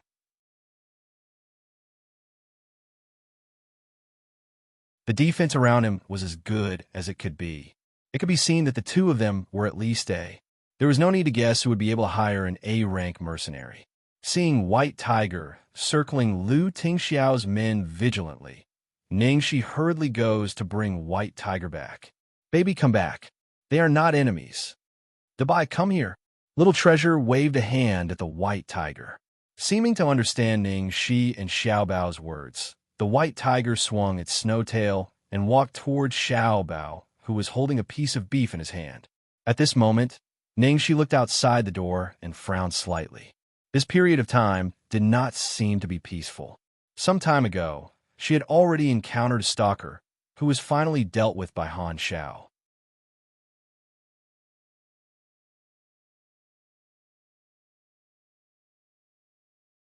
Chapter 1982. Ning Shi didn't tell Lu Tingxiao about being followed because she was afraid that he would be worried. Tonight, someone even broke into Deer Town and broke into the door of the small building in the garden. Fortunately, Han Zhao's white tiger was here. Otherwise, even if she and Lu Tingxiao could deal with these two, Xiaobao was here today. If anything went wrong, she didn't dare to imagine the consequences. With the white tiger here, there should be no problem for the time being. Don't worry, I'll ask Tang Lang to come over. You better not go out these few days, Lu Tingxiao said. Ning Shi nodded. Okay, send Xiaobao to the old house first. You have to be careful too. The other party's target was obviously her. Of course, it was more likely that Lu Tingxiao was also here. Okay, after 2 days of peace, the other party didn't seem to have any plans to attack again. They were probably preparing for the next wave. On the other hand, Han Xiao came uninvited. When the white tiger saw Han Xiao, it was very excited and immediately pounced on Han Xiao. Wow, the food is not bad, Han Xiao laughed when he saw that the white tiger was full of energy. Of course, why don't you just give it to me so that I don't have to sleep outside with you? The more Ning Shi looked, the more reluctant she was. No way. Han Xiao shook his head. Ning Shi was only saying it casually, knowing that Han Xiao would definitely not agree. Hee. Great God. Suddenly, Ning Shi grabbed Han Xiao. What? Do you want to treat me to a meal? Han Xiao glanced at her. Ning Shi immediately choked. Can you not only know how to eat? It'll affect your glorious image. It's like this, great God. I'm being targeted by assassins. 2 nights ago, someone even broke into Deer Town to attack. Great God. Please protect me. Ning Shi's eyes were sparkling. No, I still have something to do. Han Xiao refused decisively. Is it urgent? Ning Shi thought that if the other party was in a difficult position, she naturally wouldn't force him. KFC released a new set meal. I'm going to line up. Han Zhao's expression was serious. Damn. Great God. Can you stop messing around with me? Also, how can you go back on your words? Ning Shi complained. Go back on my words? Han Xiao didn't understand. Ning Shi rummaged and rummaged for a while before taking out the whistle that Han Xiao had given her back then. Didn't you say that you would do me a favor and return me this whistle? Fortunately, the whistle was still there. Later, Lu Tingxiao helped her pick it up. Haven't I already returned the favor? I was the one who saved you last time. Han Xiao said. No. Ning Shi shook her head decisively. I wasn't the one who blew the whistle last time. So what if you weren't the one who blew it? I did indeed save you. Han Zhao's expression was very matter-of-fact. Did I ask you to save him? Ning Shi asked. Han Xiao thought for a moment, then said no. Since I didn't blow the whistle, I didn't beg you to save me. How can this be considered as returning the favor? Almighty, don't you think so? Ning Shi said with a smile, looking even more matter-of-fact. That's right, Han Xiao subconsciously replied. Great God, I knew you were the most reasonable. Ning Shi immediately praised Han Xiao to the extreme. If she could get Han Xiao to hold the fort here, why would she be afraid of the assassins? So no matter what, she had to trick the great God into coming here. Han Xiao originally wanted to argue, but he was speechless. Ning Shi was absolutely right. She wasn't the one who blew the whistle, and she wasn't the one who begged him to save her. Something feels wrong. Han Xiao stared blankly at the little girl in front of him. Ning Shi, I'll get someone to line up for you and buy the new set meal. I'll send it over in half an hour. Han Xiao, okay.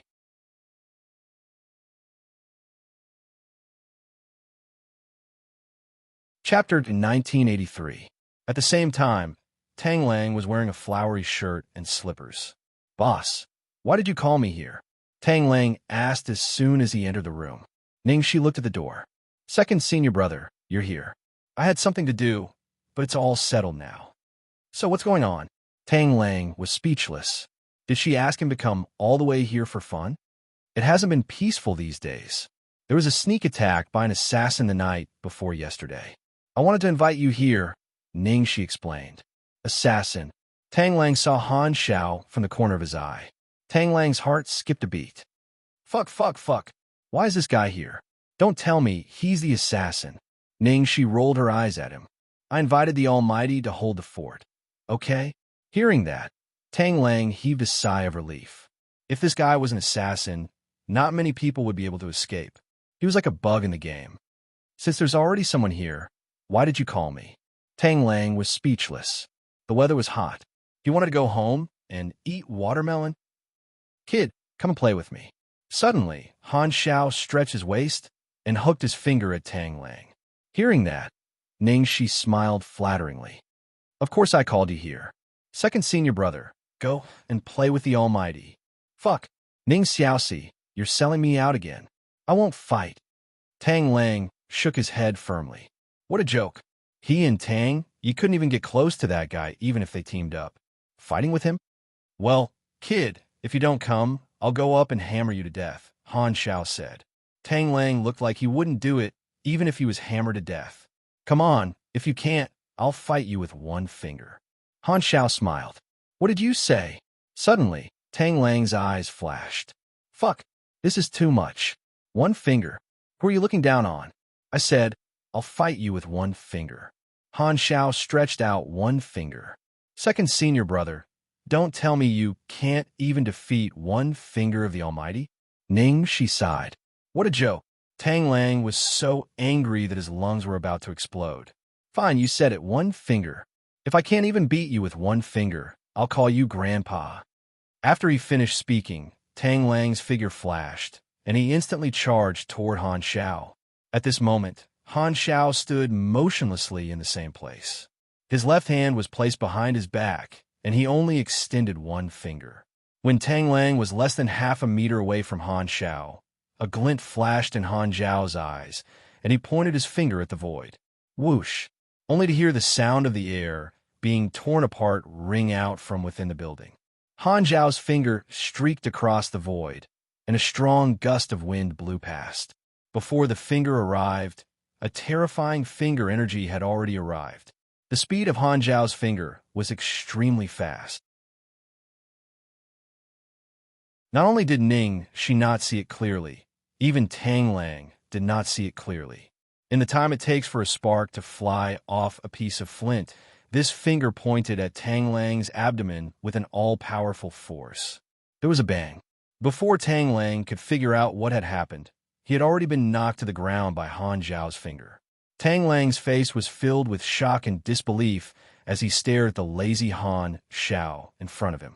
This lazy man in front of him had simply casually pointed a finger at him, and he was completely unable to block it. It was very hard to imagine that if this man used his full strength, would he be stabbed to death by a finger? Tang Lang was already very talented in the martial Dao, and he was very conceited. However, there was always someone better than him, and there was always someone better than him. Tang Lang consoled himself in his heart. He was a normal human, and he would not compare himself to this kind of monster.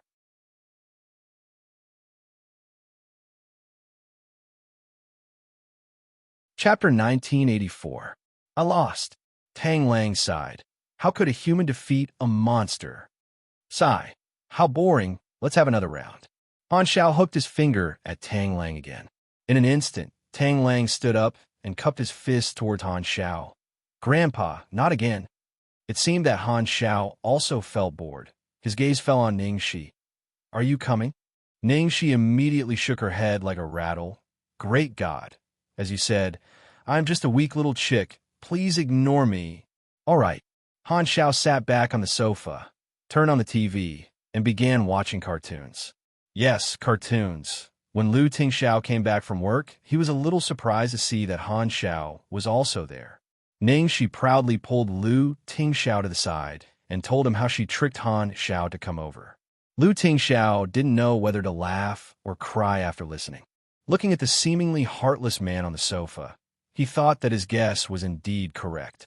Han Xiao probably already knew what might happen, and the white tiger that day was also deliberately left behind by him.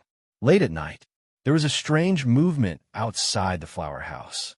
The hall was very dark. Tang Lang accompanied Han Xiao to watch cartoons for the whole day, and both of them were watching with relish. "Grandpa, someone is coming." Suddenly, Tang Lang's gaze turned cold, and he looked towards the door. Now, this guy called him Grandpa very smoothly, without any psychological barrier. "Then why aren't you going to open the door?" Han Xiao said. "All right." Tang Lang stood up, ran forward with small steps, and opened the door. "Welcome." Looking at the men in suits outside the door, Tang Lang said with a smile. Hearing that, the killers were all stunned. The man in the lead frowned, raised his gun, and shot towards Tang Lang. Tang Lang's reaction was also extremely fast. At the same time that the man raised his arm, he had already run away, dodging the shot. "Grandpa, someone is not giving you face." Tang Lang shouted toward Han Xiao, who was on the sofa. As soon as his voice fell, he looked at the sofa again, and Han Xiao had already disappeared. "Damn, what kind of speed is that?" Tang Lang stared at Han Xiao, who was standing in front of the door, and couldn't help but shiver. "Can this thing kill people?" Han Xiao stood in front of the man, his eyes fixed on the pitch-black muzzle. "You're courting death." A cold glint flashed across the man's eyes as he pulled the trigger at Han Xiao. Bang! The loud noise echoed in the building. "What?" The assassins looked at each other in dismay, only to see the lazy-looking man point a finger, actually moving the muzzle horizontally to the other side. The spear-wielding man's shot didn't kill Han Xiao. Instead, he killed one of his companions in front of him. Kids shouldn't play with guns. "Look, something happened." Han Xiao shook his head. Just as Han Xiao opened his mouth, the others also pulled out their pistols. "Let me have a look." Han Xiao snatched the pistol from one of the killers. Bang! Han Xiao instantly pulled the trigger and fired several shots. Every shot landed on the thighs of the assassins. A series of screams rang out in the pitch-black night. "Sorry, I hit the wrong place. I'll try again." Han Xiao raised his pistol and pulled the trigger, aiming it at the heads of these people. Bang! Bang! Bang! After a few gunshots, the heads of these assassins were pierced and they died on the spot. This time I hit the right target. Han Xiao glanced at the corpses on the ground, then threw the pistol out of the door. Unsightly, clean up. Han Xiao returned to the sofa, opened a bag of chips, and watched a cartoon. "All right, Grandpa, I'll listen to you." Tang Lang eagerly walked forward and pulled the few corpses out.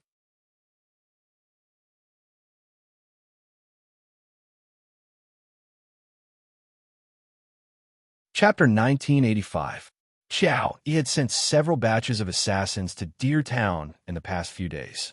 However, there was no news of any of them after they went to Deer Town, as if they had evaporated into thin air. "Uncle Xiao, I think Lu Holdings is prepared." Only 2 of the batches of assassins that were sent to Deer Town escaped. They said they saw a white tiger in Deer Town. Feng Jin said thoughtfully. "White tiger?" Xiao, he was puzzled. Could it be that the previous batches of assassins had been killed by White Tiger? "Uncle Xiao, I think we can get Europe's forces to take action," Feng Jin said. Hearing this, Xiao, he shook his head. If they couldn't even handle such a small matter, it wouldn't be appropriate to get Europe's forces to send assassins. Send a few more batches of assassins to Deer Town. Xiao Yi's eyes flashed coldly. If it still didn't work this time, he would do it himself. No matter what, he had to get rid of Lu Tingxiao and his men. For the past few days, Han Xiao had been sitting in the garden building in Deer Town and had easily taken care of all the assassins. Tang Lang just sat on the sofa and ate watermelon every day, watching the reckless assassins come to their deaths and then doing some cleaning work. It was quite relaxing. "Kid, come and play."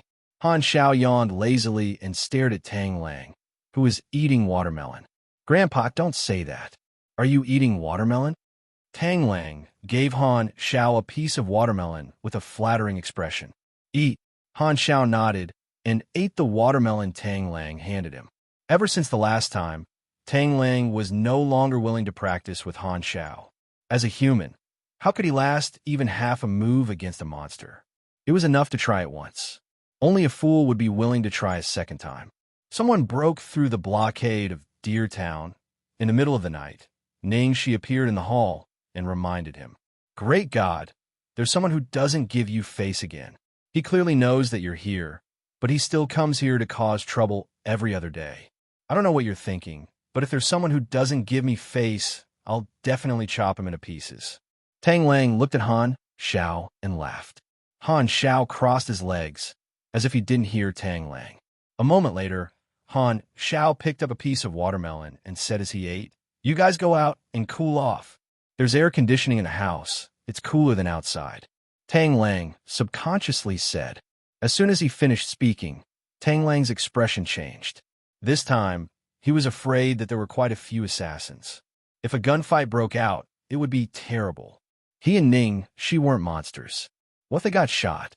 What would happen? Grandpa is right. It's cooler outside. Tang Lang pulled Ning-shi and left the flower house. An hour later, gunshots could be heard from the small building. After another quarter of an hour, when the gunshots completely disappeared, Ning-shi and Tang Lang returned to the garden house. Han Xiao was still lying on the sofa, gnawing on a watermelon. Inside and outside the hall, there were corpses everywhere. Upon seeing Tang Lang, Han Xiao shot a glance at him. "Grandpa, I understand." Tang Lang smiled flatteringly. Like a diligent little bee, he moved the corpse out of the small building in the garden and cleaned it up. "Great God, please help me." Ning-shi stared at Han Xiao with starry eyes. "I don't lack pendants," Han Xiao said. Without waiting for Ning-shi to speak, Han Xiao threw the watermelon skin into the trash can and asked Ning-shi, "I say, when can I leave?" Ning-shi's face was full of a subtle smile as she stared at Han Xiao. He was already here, and he still want to leave? How could it be so easy? "When no assassins dare to come," Ning-shi said with a smile. Han Xiao sighed, his heart full of resentment. He finally became a nanny, on account of the good food here.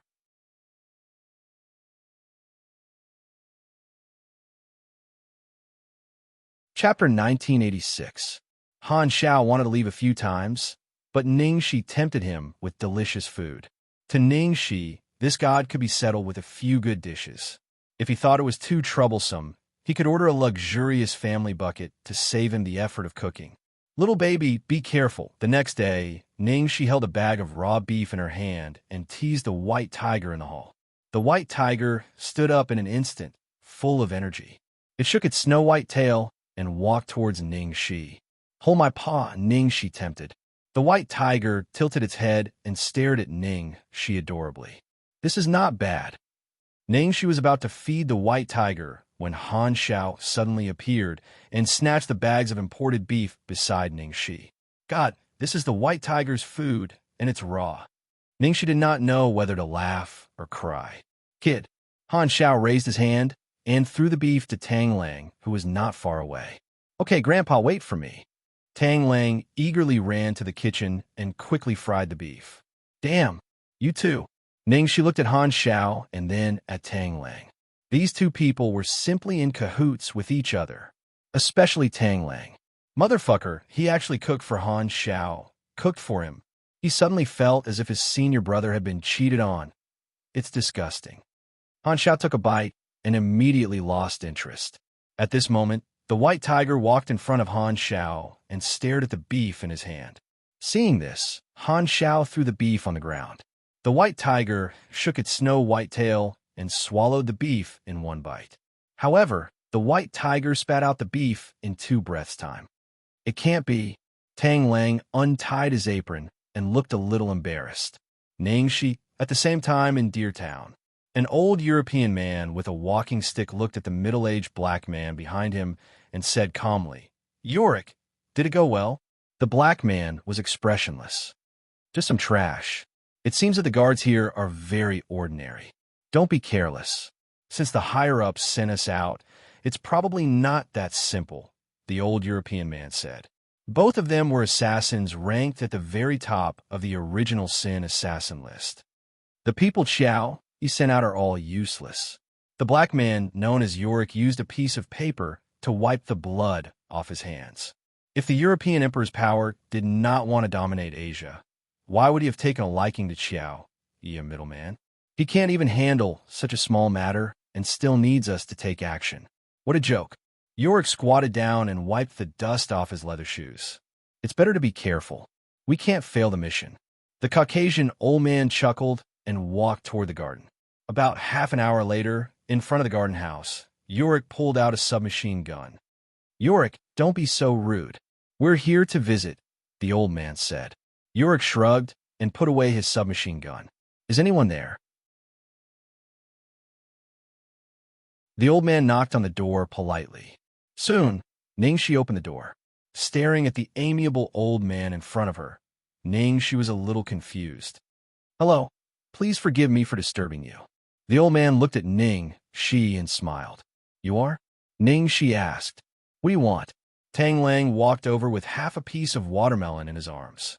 Hello, may I ask if this lady is Miss Ningxi? The old European man smiled. I'm Ningxi, Ningxi said. Hello, Miss Ningxi. The old man said, do you have any last words? As he spoke, the old European man took out a scalpel from his pocket, and the smile on his face became even more amiable.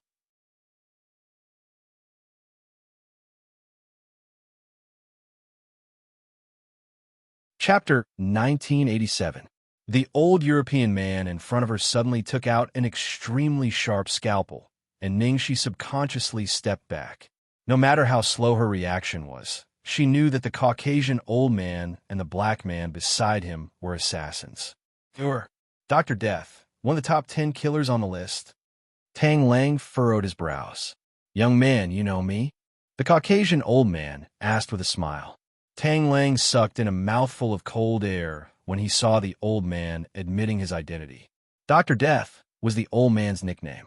The Caucasian old man in front of him was famous among the underground forces in Europe and America. When he was young, he was an extremely famous surgeon.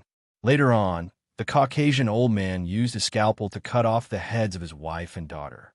He was a complete pervert. Since then, he became an assassin, and the outside world gave him the nickname of Dr. Death. Tang Lang's heart skipped a beat. Since this old European man was Dr. Death, the black man next to him should be his partner, Yorick, who was ranked 7th on the Cardinal Sin Killer leaderboard, and also known as the germaphobe. To be able to get 2 of the top 10 killers on the list to come to China to assassinate him, he must be from Europe's side. Do the 2 of you have any last words? If not, we can start now. Dr. Death smiled. At this moment, Tang Lang widened his eyes and shouted, Grandpa, someone didn't give you face and came to challenge us. Soon, Han Xiao walked toward the door with a chicken drumstick in his hand. Wearing Ningxi's slippers, Han Xiao's mouth was full of grease. Old thing, don't run if you have the guts. My grandpa is here, just you wait. Tang Lang's serious face finally disappeared when he saw Han Xiao walking toward him in slippers. He began to eat the remaining watermelon in his hand. Who is it? Han Xiao walked toward Ningxi. It's this old black man and this old fart. As Tang Lang ate the watermelon, he pointed at Dr. Death and Yorick, the misophobic ripper. Who are you? Han Xiao took a piece of watermelon from Tang Lang's hand and asked while eating. Ningxi was completely speechless when she saw Tang Lang and Han Xiao. These are the top 10 killers on the list. Can't you guys give them some face? Can't you give me some face? After seeing Han Xiao's appearance, the frenzied look in the old man's eyes instantly disappeared. Yorick, in particular, quickly put away his submachine gun. A fawning smile suddenly appeared on his originally cold face. Master Xiao, why is it you? Yorick's forehead was covered in cold sweat. This is the higher-ups playing some kind of international joke. No one told them that the freak Han Xiao was here. Who are you? Han Xiao asked while eating a melon. Master Xiao, look at your memory. I'm Yorick. Yorick hurriedly smiled apologetically. Oh, Han Xiao thought for a moment, but couldn't recall anything.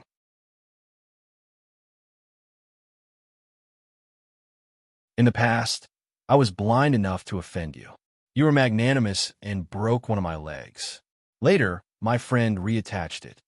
Yorick looked at the old European man beside him. About 2 years ago, he and Dr. Death accepted an assassination mission and met Han Xiao on the way. In the end, he was almost beaten to death by Han Xiao.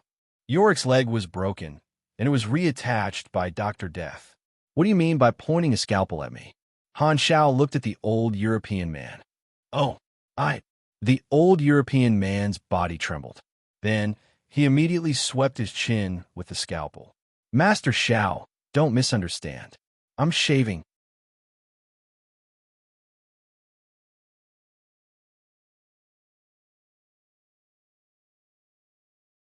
Chapter 1988. I need to shave. I haven't shaved for a few days. It's uncomfortable. The old man shook his head as he moved the sharp scalpel under his chin. Your chin is bleeding. Tang Lang blinked as he ate the watermelon. Oh, it's okay. It's just a small problem. The old man raised his hand and wiped the blood off with his sleeve. Do you want me to shave it for you? Han Xiao asked. No. The old man shook his head. Don't mention it. Han Xiao threw the watermelon skin at Yorick's face. Seeing that Yorick was in a daze, Han Xiao frowned and asked, Is there a problem? No problem. No problem at all. I don't know where the watermelon skin came from. It's just a small problem. Yorick said. Han Xiao shrugged his shoulders and took the scalpel from the old European man. Stand still and don't move. Otherwise, it'll be cut. After Han Xiao finished speaking, he helped the old man shave his beard. After shaving his beard, Han Xiao did not stop. He shaved off all the hair on the old man's head, making him bald. Grandpa, why did you shave off his eyebrows? Tang Lang asked. It's cool. Han Xiao replied. Is it cool? Han Xiao asked the old European-American man. Cool. It's really cool. The old man nodded, afraid that he would offend this pervert. Han Xiao was satisfied and walked to Yorick's side with the scalpel. Without any explanation, Yorick's thick beard, eyebrows, and hair were also shaved clean. Is it cool? Han Xiao looked at Yorick and asked with a smile. It's cool. Sorry to trouble you, Grandpa Xiao. I've been wanting to die for a long time. It's so comfortable. Yorick had a fawning smile on his face. Thank you. $500 each. Han Xiao stretched out his hand. Yorick and the old European man came back to their senses and quickly searched their bodies. Grandpa Xiao, I don't have any money with me. I only have 300. I only have 400. Yorick and the old man took out all the dollars they had and handed them to Han Xiao. You owe me 100. You owe me 200. Han Xiao thought for a moment and said, How about this? We'll calculate it according to the interest rate of Chinese banks. Don't forget to return it to me when the time comes. Han Xiao put the $700 into his pocket. Okay. Master Xiao, we still have something to do, so we'll take our leave first. We'll bring you the money later. Yorick pulled the old European and American man who was stunned on the spot. He wished that his parents had given him a few more legs. He almost rolled and crawled out of the small building in the garden. Brat, buy more watermelon and meat. Han Xiao threw $700 to Tang Lang. All right, Grandpa. Tang Lang nodded. Ningxi stood at the side and was completely convinced. She was completely convinced.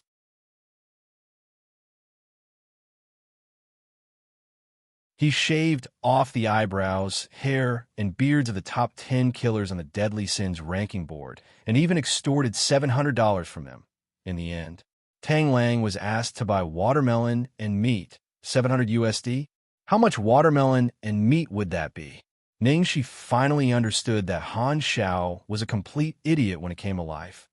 Grandpa, why did you let them go? You might as well kill them. Tang Lang put the money into his pocket and stared at Han Xiao with a smile. Kill them? Han Xiao was stunned. He stared at Tang Lang in confusion. Who are they? Hearing this, Tang Lang and Ningxi almost vomited 3 liters of blood. In the end, shaving off their hair still cost $700. In the end, Han Xiao didn't even know who they were or what they were here for. Suddenly, Ningxi's heart ached for the 2 killers. It really wasn't easy.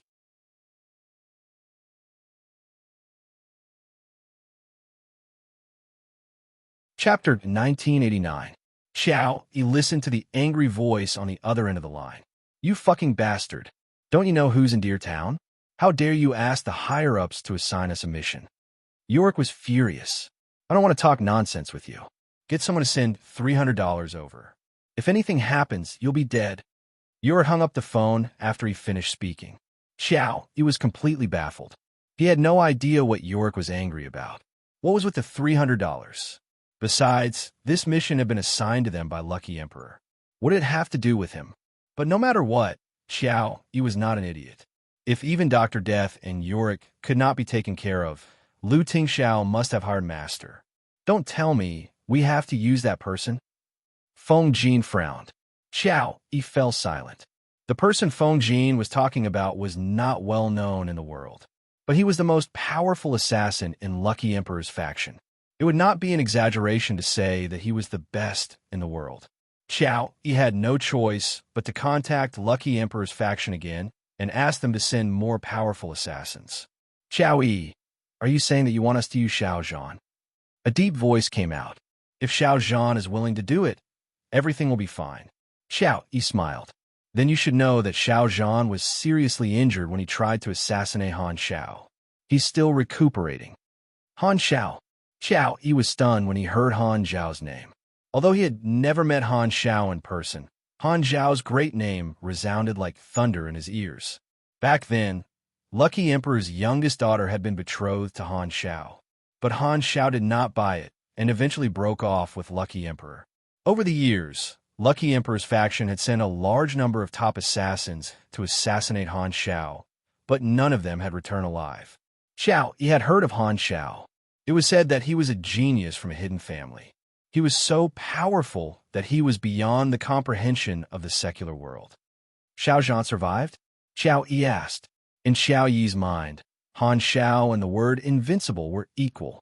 Most probably, only the legendary Qin Wentian would be able to fight against Han Xiao. People like them were already legendary. No matter how powerful Xiao Zhan was, he was still only at the secular level. Han Xiao almost lost his life. Unfortunately, the gloomy voice sighed. Xiao Zhan's assassination techniques could be said to be the best in the world. Even Han Xiao had nearly fallen into his trap. Xiao Zhan is indeed formidable. Xiao He could not help but sigh. He was only a step away from assassinating Han Xiao. This was practically a miracle. Even though he had failed at the last moment, he had at least managed to injure Han Xiao.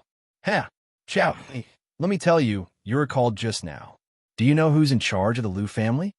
The person on the other end of the line said.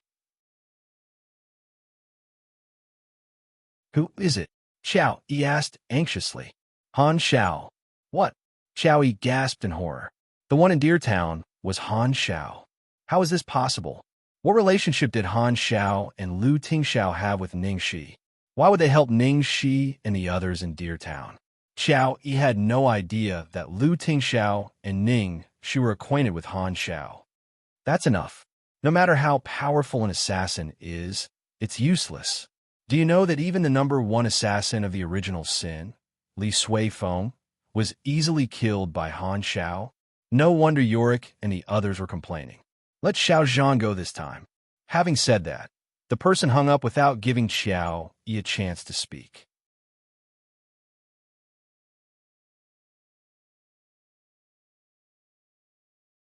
Chapter 1990. Deer Town. The night was dark, and there was no moon in the sky. On the sofa, Ning Shi was covered with a blanket and nestled in Lu Tingxiao's arms. She held a game controller in her hand and was playing a game with Tang Lang. Han Xiao was squatting there eating watermelon, and the big white tiger was dozing off at his feet.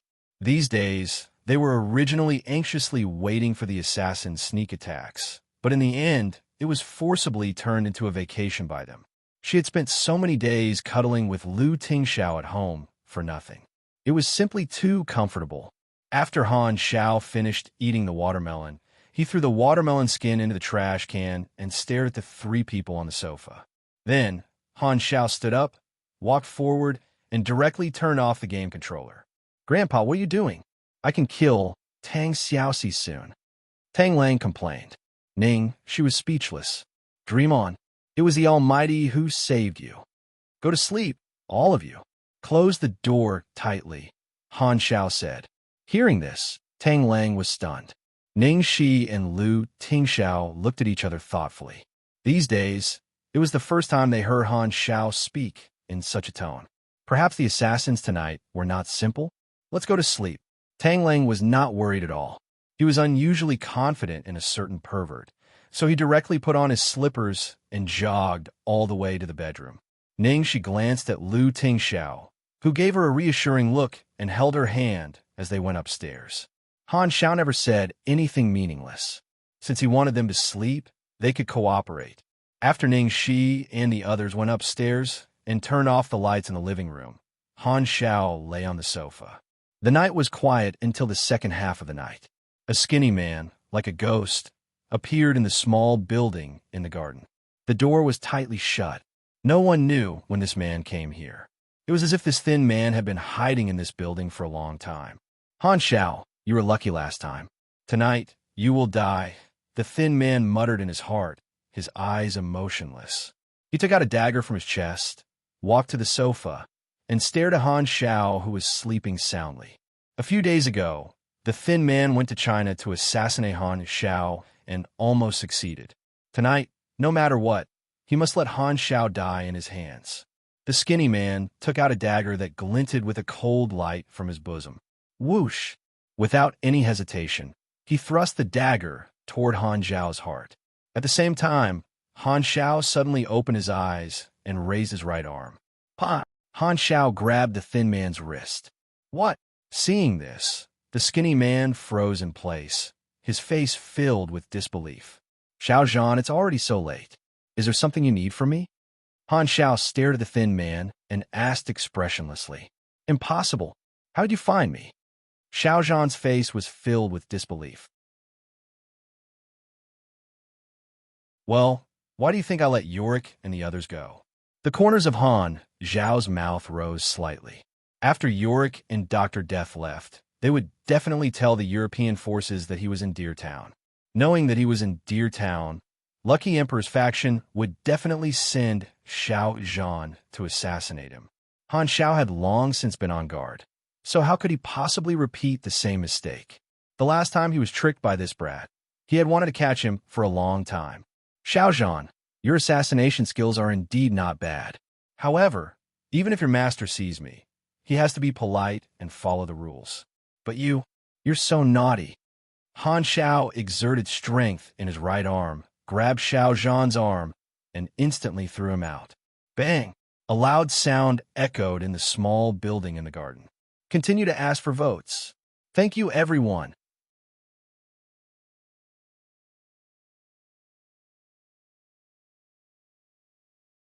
Chapter 1991. The loud noise instantly alerted the three people upstairs. Ning Shi and the others hurriedly walked out of their respective bedrooms and looked toward the hall. Whoosh! As Xiao Zhan was thrown out, he kicked the wall with both feet. Unwilling to give up, he stabbed the dagger in his hand toward Han Xiao's heart. Right at this moment, Han Xiao lightly flicked his finger and tapped Xiao Zhan's right wrist. Xiao Zhan immediately let out a scream of agony. The dagger flew out of his hand and landed in the distance. Xiao Zhan, you were naughty last time. This time, I'll beat you to death. The corner of Han Xiao's mouth curled up slightly, forming a devilish smile. Then, he grabbed Xiao Zhan's neck. At this critical moment, Han Xiao turned his head and asked the three people at the staircase, what should we do with this thing? Grandpa, beat this grandson to death. Tang Lang shouted. Ning Shi blinked. Oh, I don't mind. Lu Tingxiao immediately echoed, agreed. Han Xiao was stunned for a moment. He stared at the three people in surprise. You guys, why are you so cruel? You kill people at the drop of a hat. Will he kill me one day when he wants to kill me as well? The moment he said that, there was a crack. Xiao Zhan's neck had been crushed by Han Xiao. Han Xiao was shocked. He stared at the dead Xiao Zhan, then at the three people upstairs. How did he die? You guys killed him? Upstairs. Tang Lang's mouth twitched. Grandpa, you killed him, right? I killed him? Are you sure? Han Xiao asked. Tang Lang's face darkened. If I'm not wrong, you killed him, Grandpa. Ning Shi. I'm sure you killed him. You crushed his neck. How cruel. I didn't expect you to be such a god. I was wrong about you. Lu Tingxiao, you probably killed him. Huh. I think my hand slipped. I didn't do it on purpose. Han Xiao stared at the dead Xiao Zhan and said, Tang Lang, Ning Shi, Lu Tingxiao. Ning Shi glared at Han Xiao and rolled her eyes. He had seen shameless people, but he had never seen someone as shameless as Han Xiao. She clearly remembered the grudge from last time and purposely crushed the thin man to death. Now, she was pretending to be innocent. The most shameless thing was that Han Xiao not only refused to admit that he had killed someone, but also tried to pin the blame on them, insisting that they were the ones who killed the person. They were standing on the second floor. What the hell did they use to kill people? Their thoughts. God, Han Xiao is really shameless. What do you guys think? Ning Shi smiled at Tang Lang and Lu Tingxiao. Tang Lang said, Third junior sister, don't be so rude. Don't talk about my grandfather like that. Be careful that I don't fall out with you, although my grandfather is shameless. He's invincible. My grandfather is invincible in this world, and it's not without reason. Lu Tingxiao, it's all right. I want to eat watermelon. Han Xiao didn't care about their ridicule and sat down on the sofa. Grandpa, I understand. Tang Lang dashed into the living room, took out a large iced watermelon from the fridge, and handed it to Han Xiao. After that, he dragged Xiao Zhan's corpse out. Ning Shi went downstairs and cut the watermelon.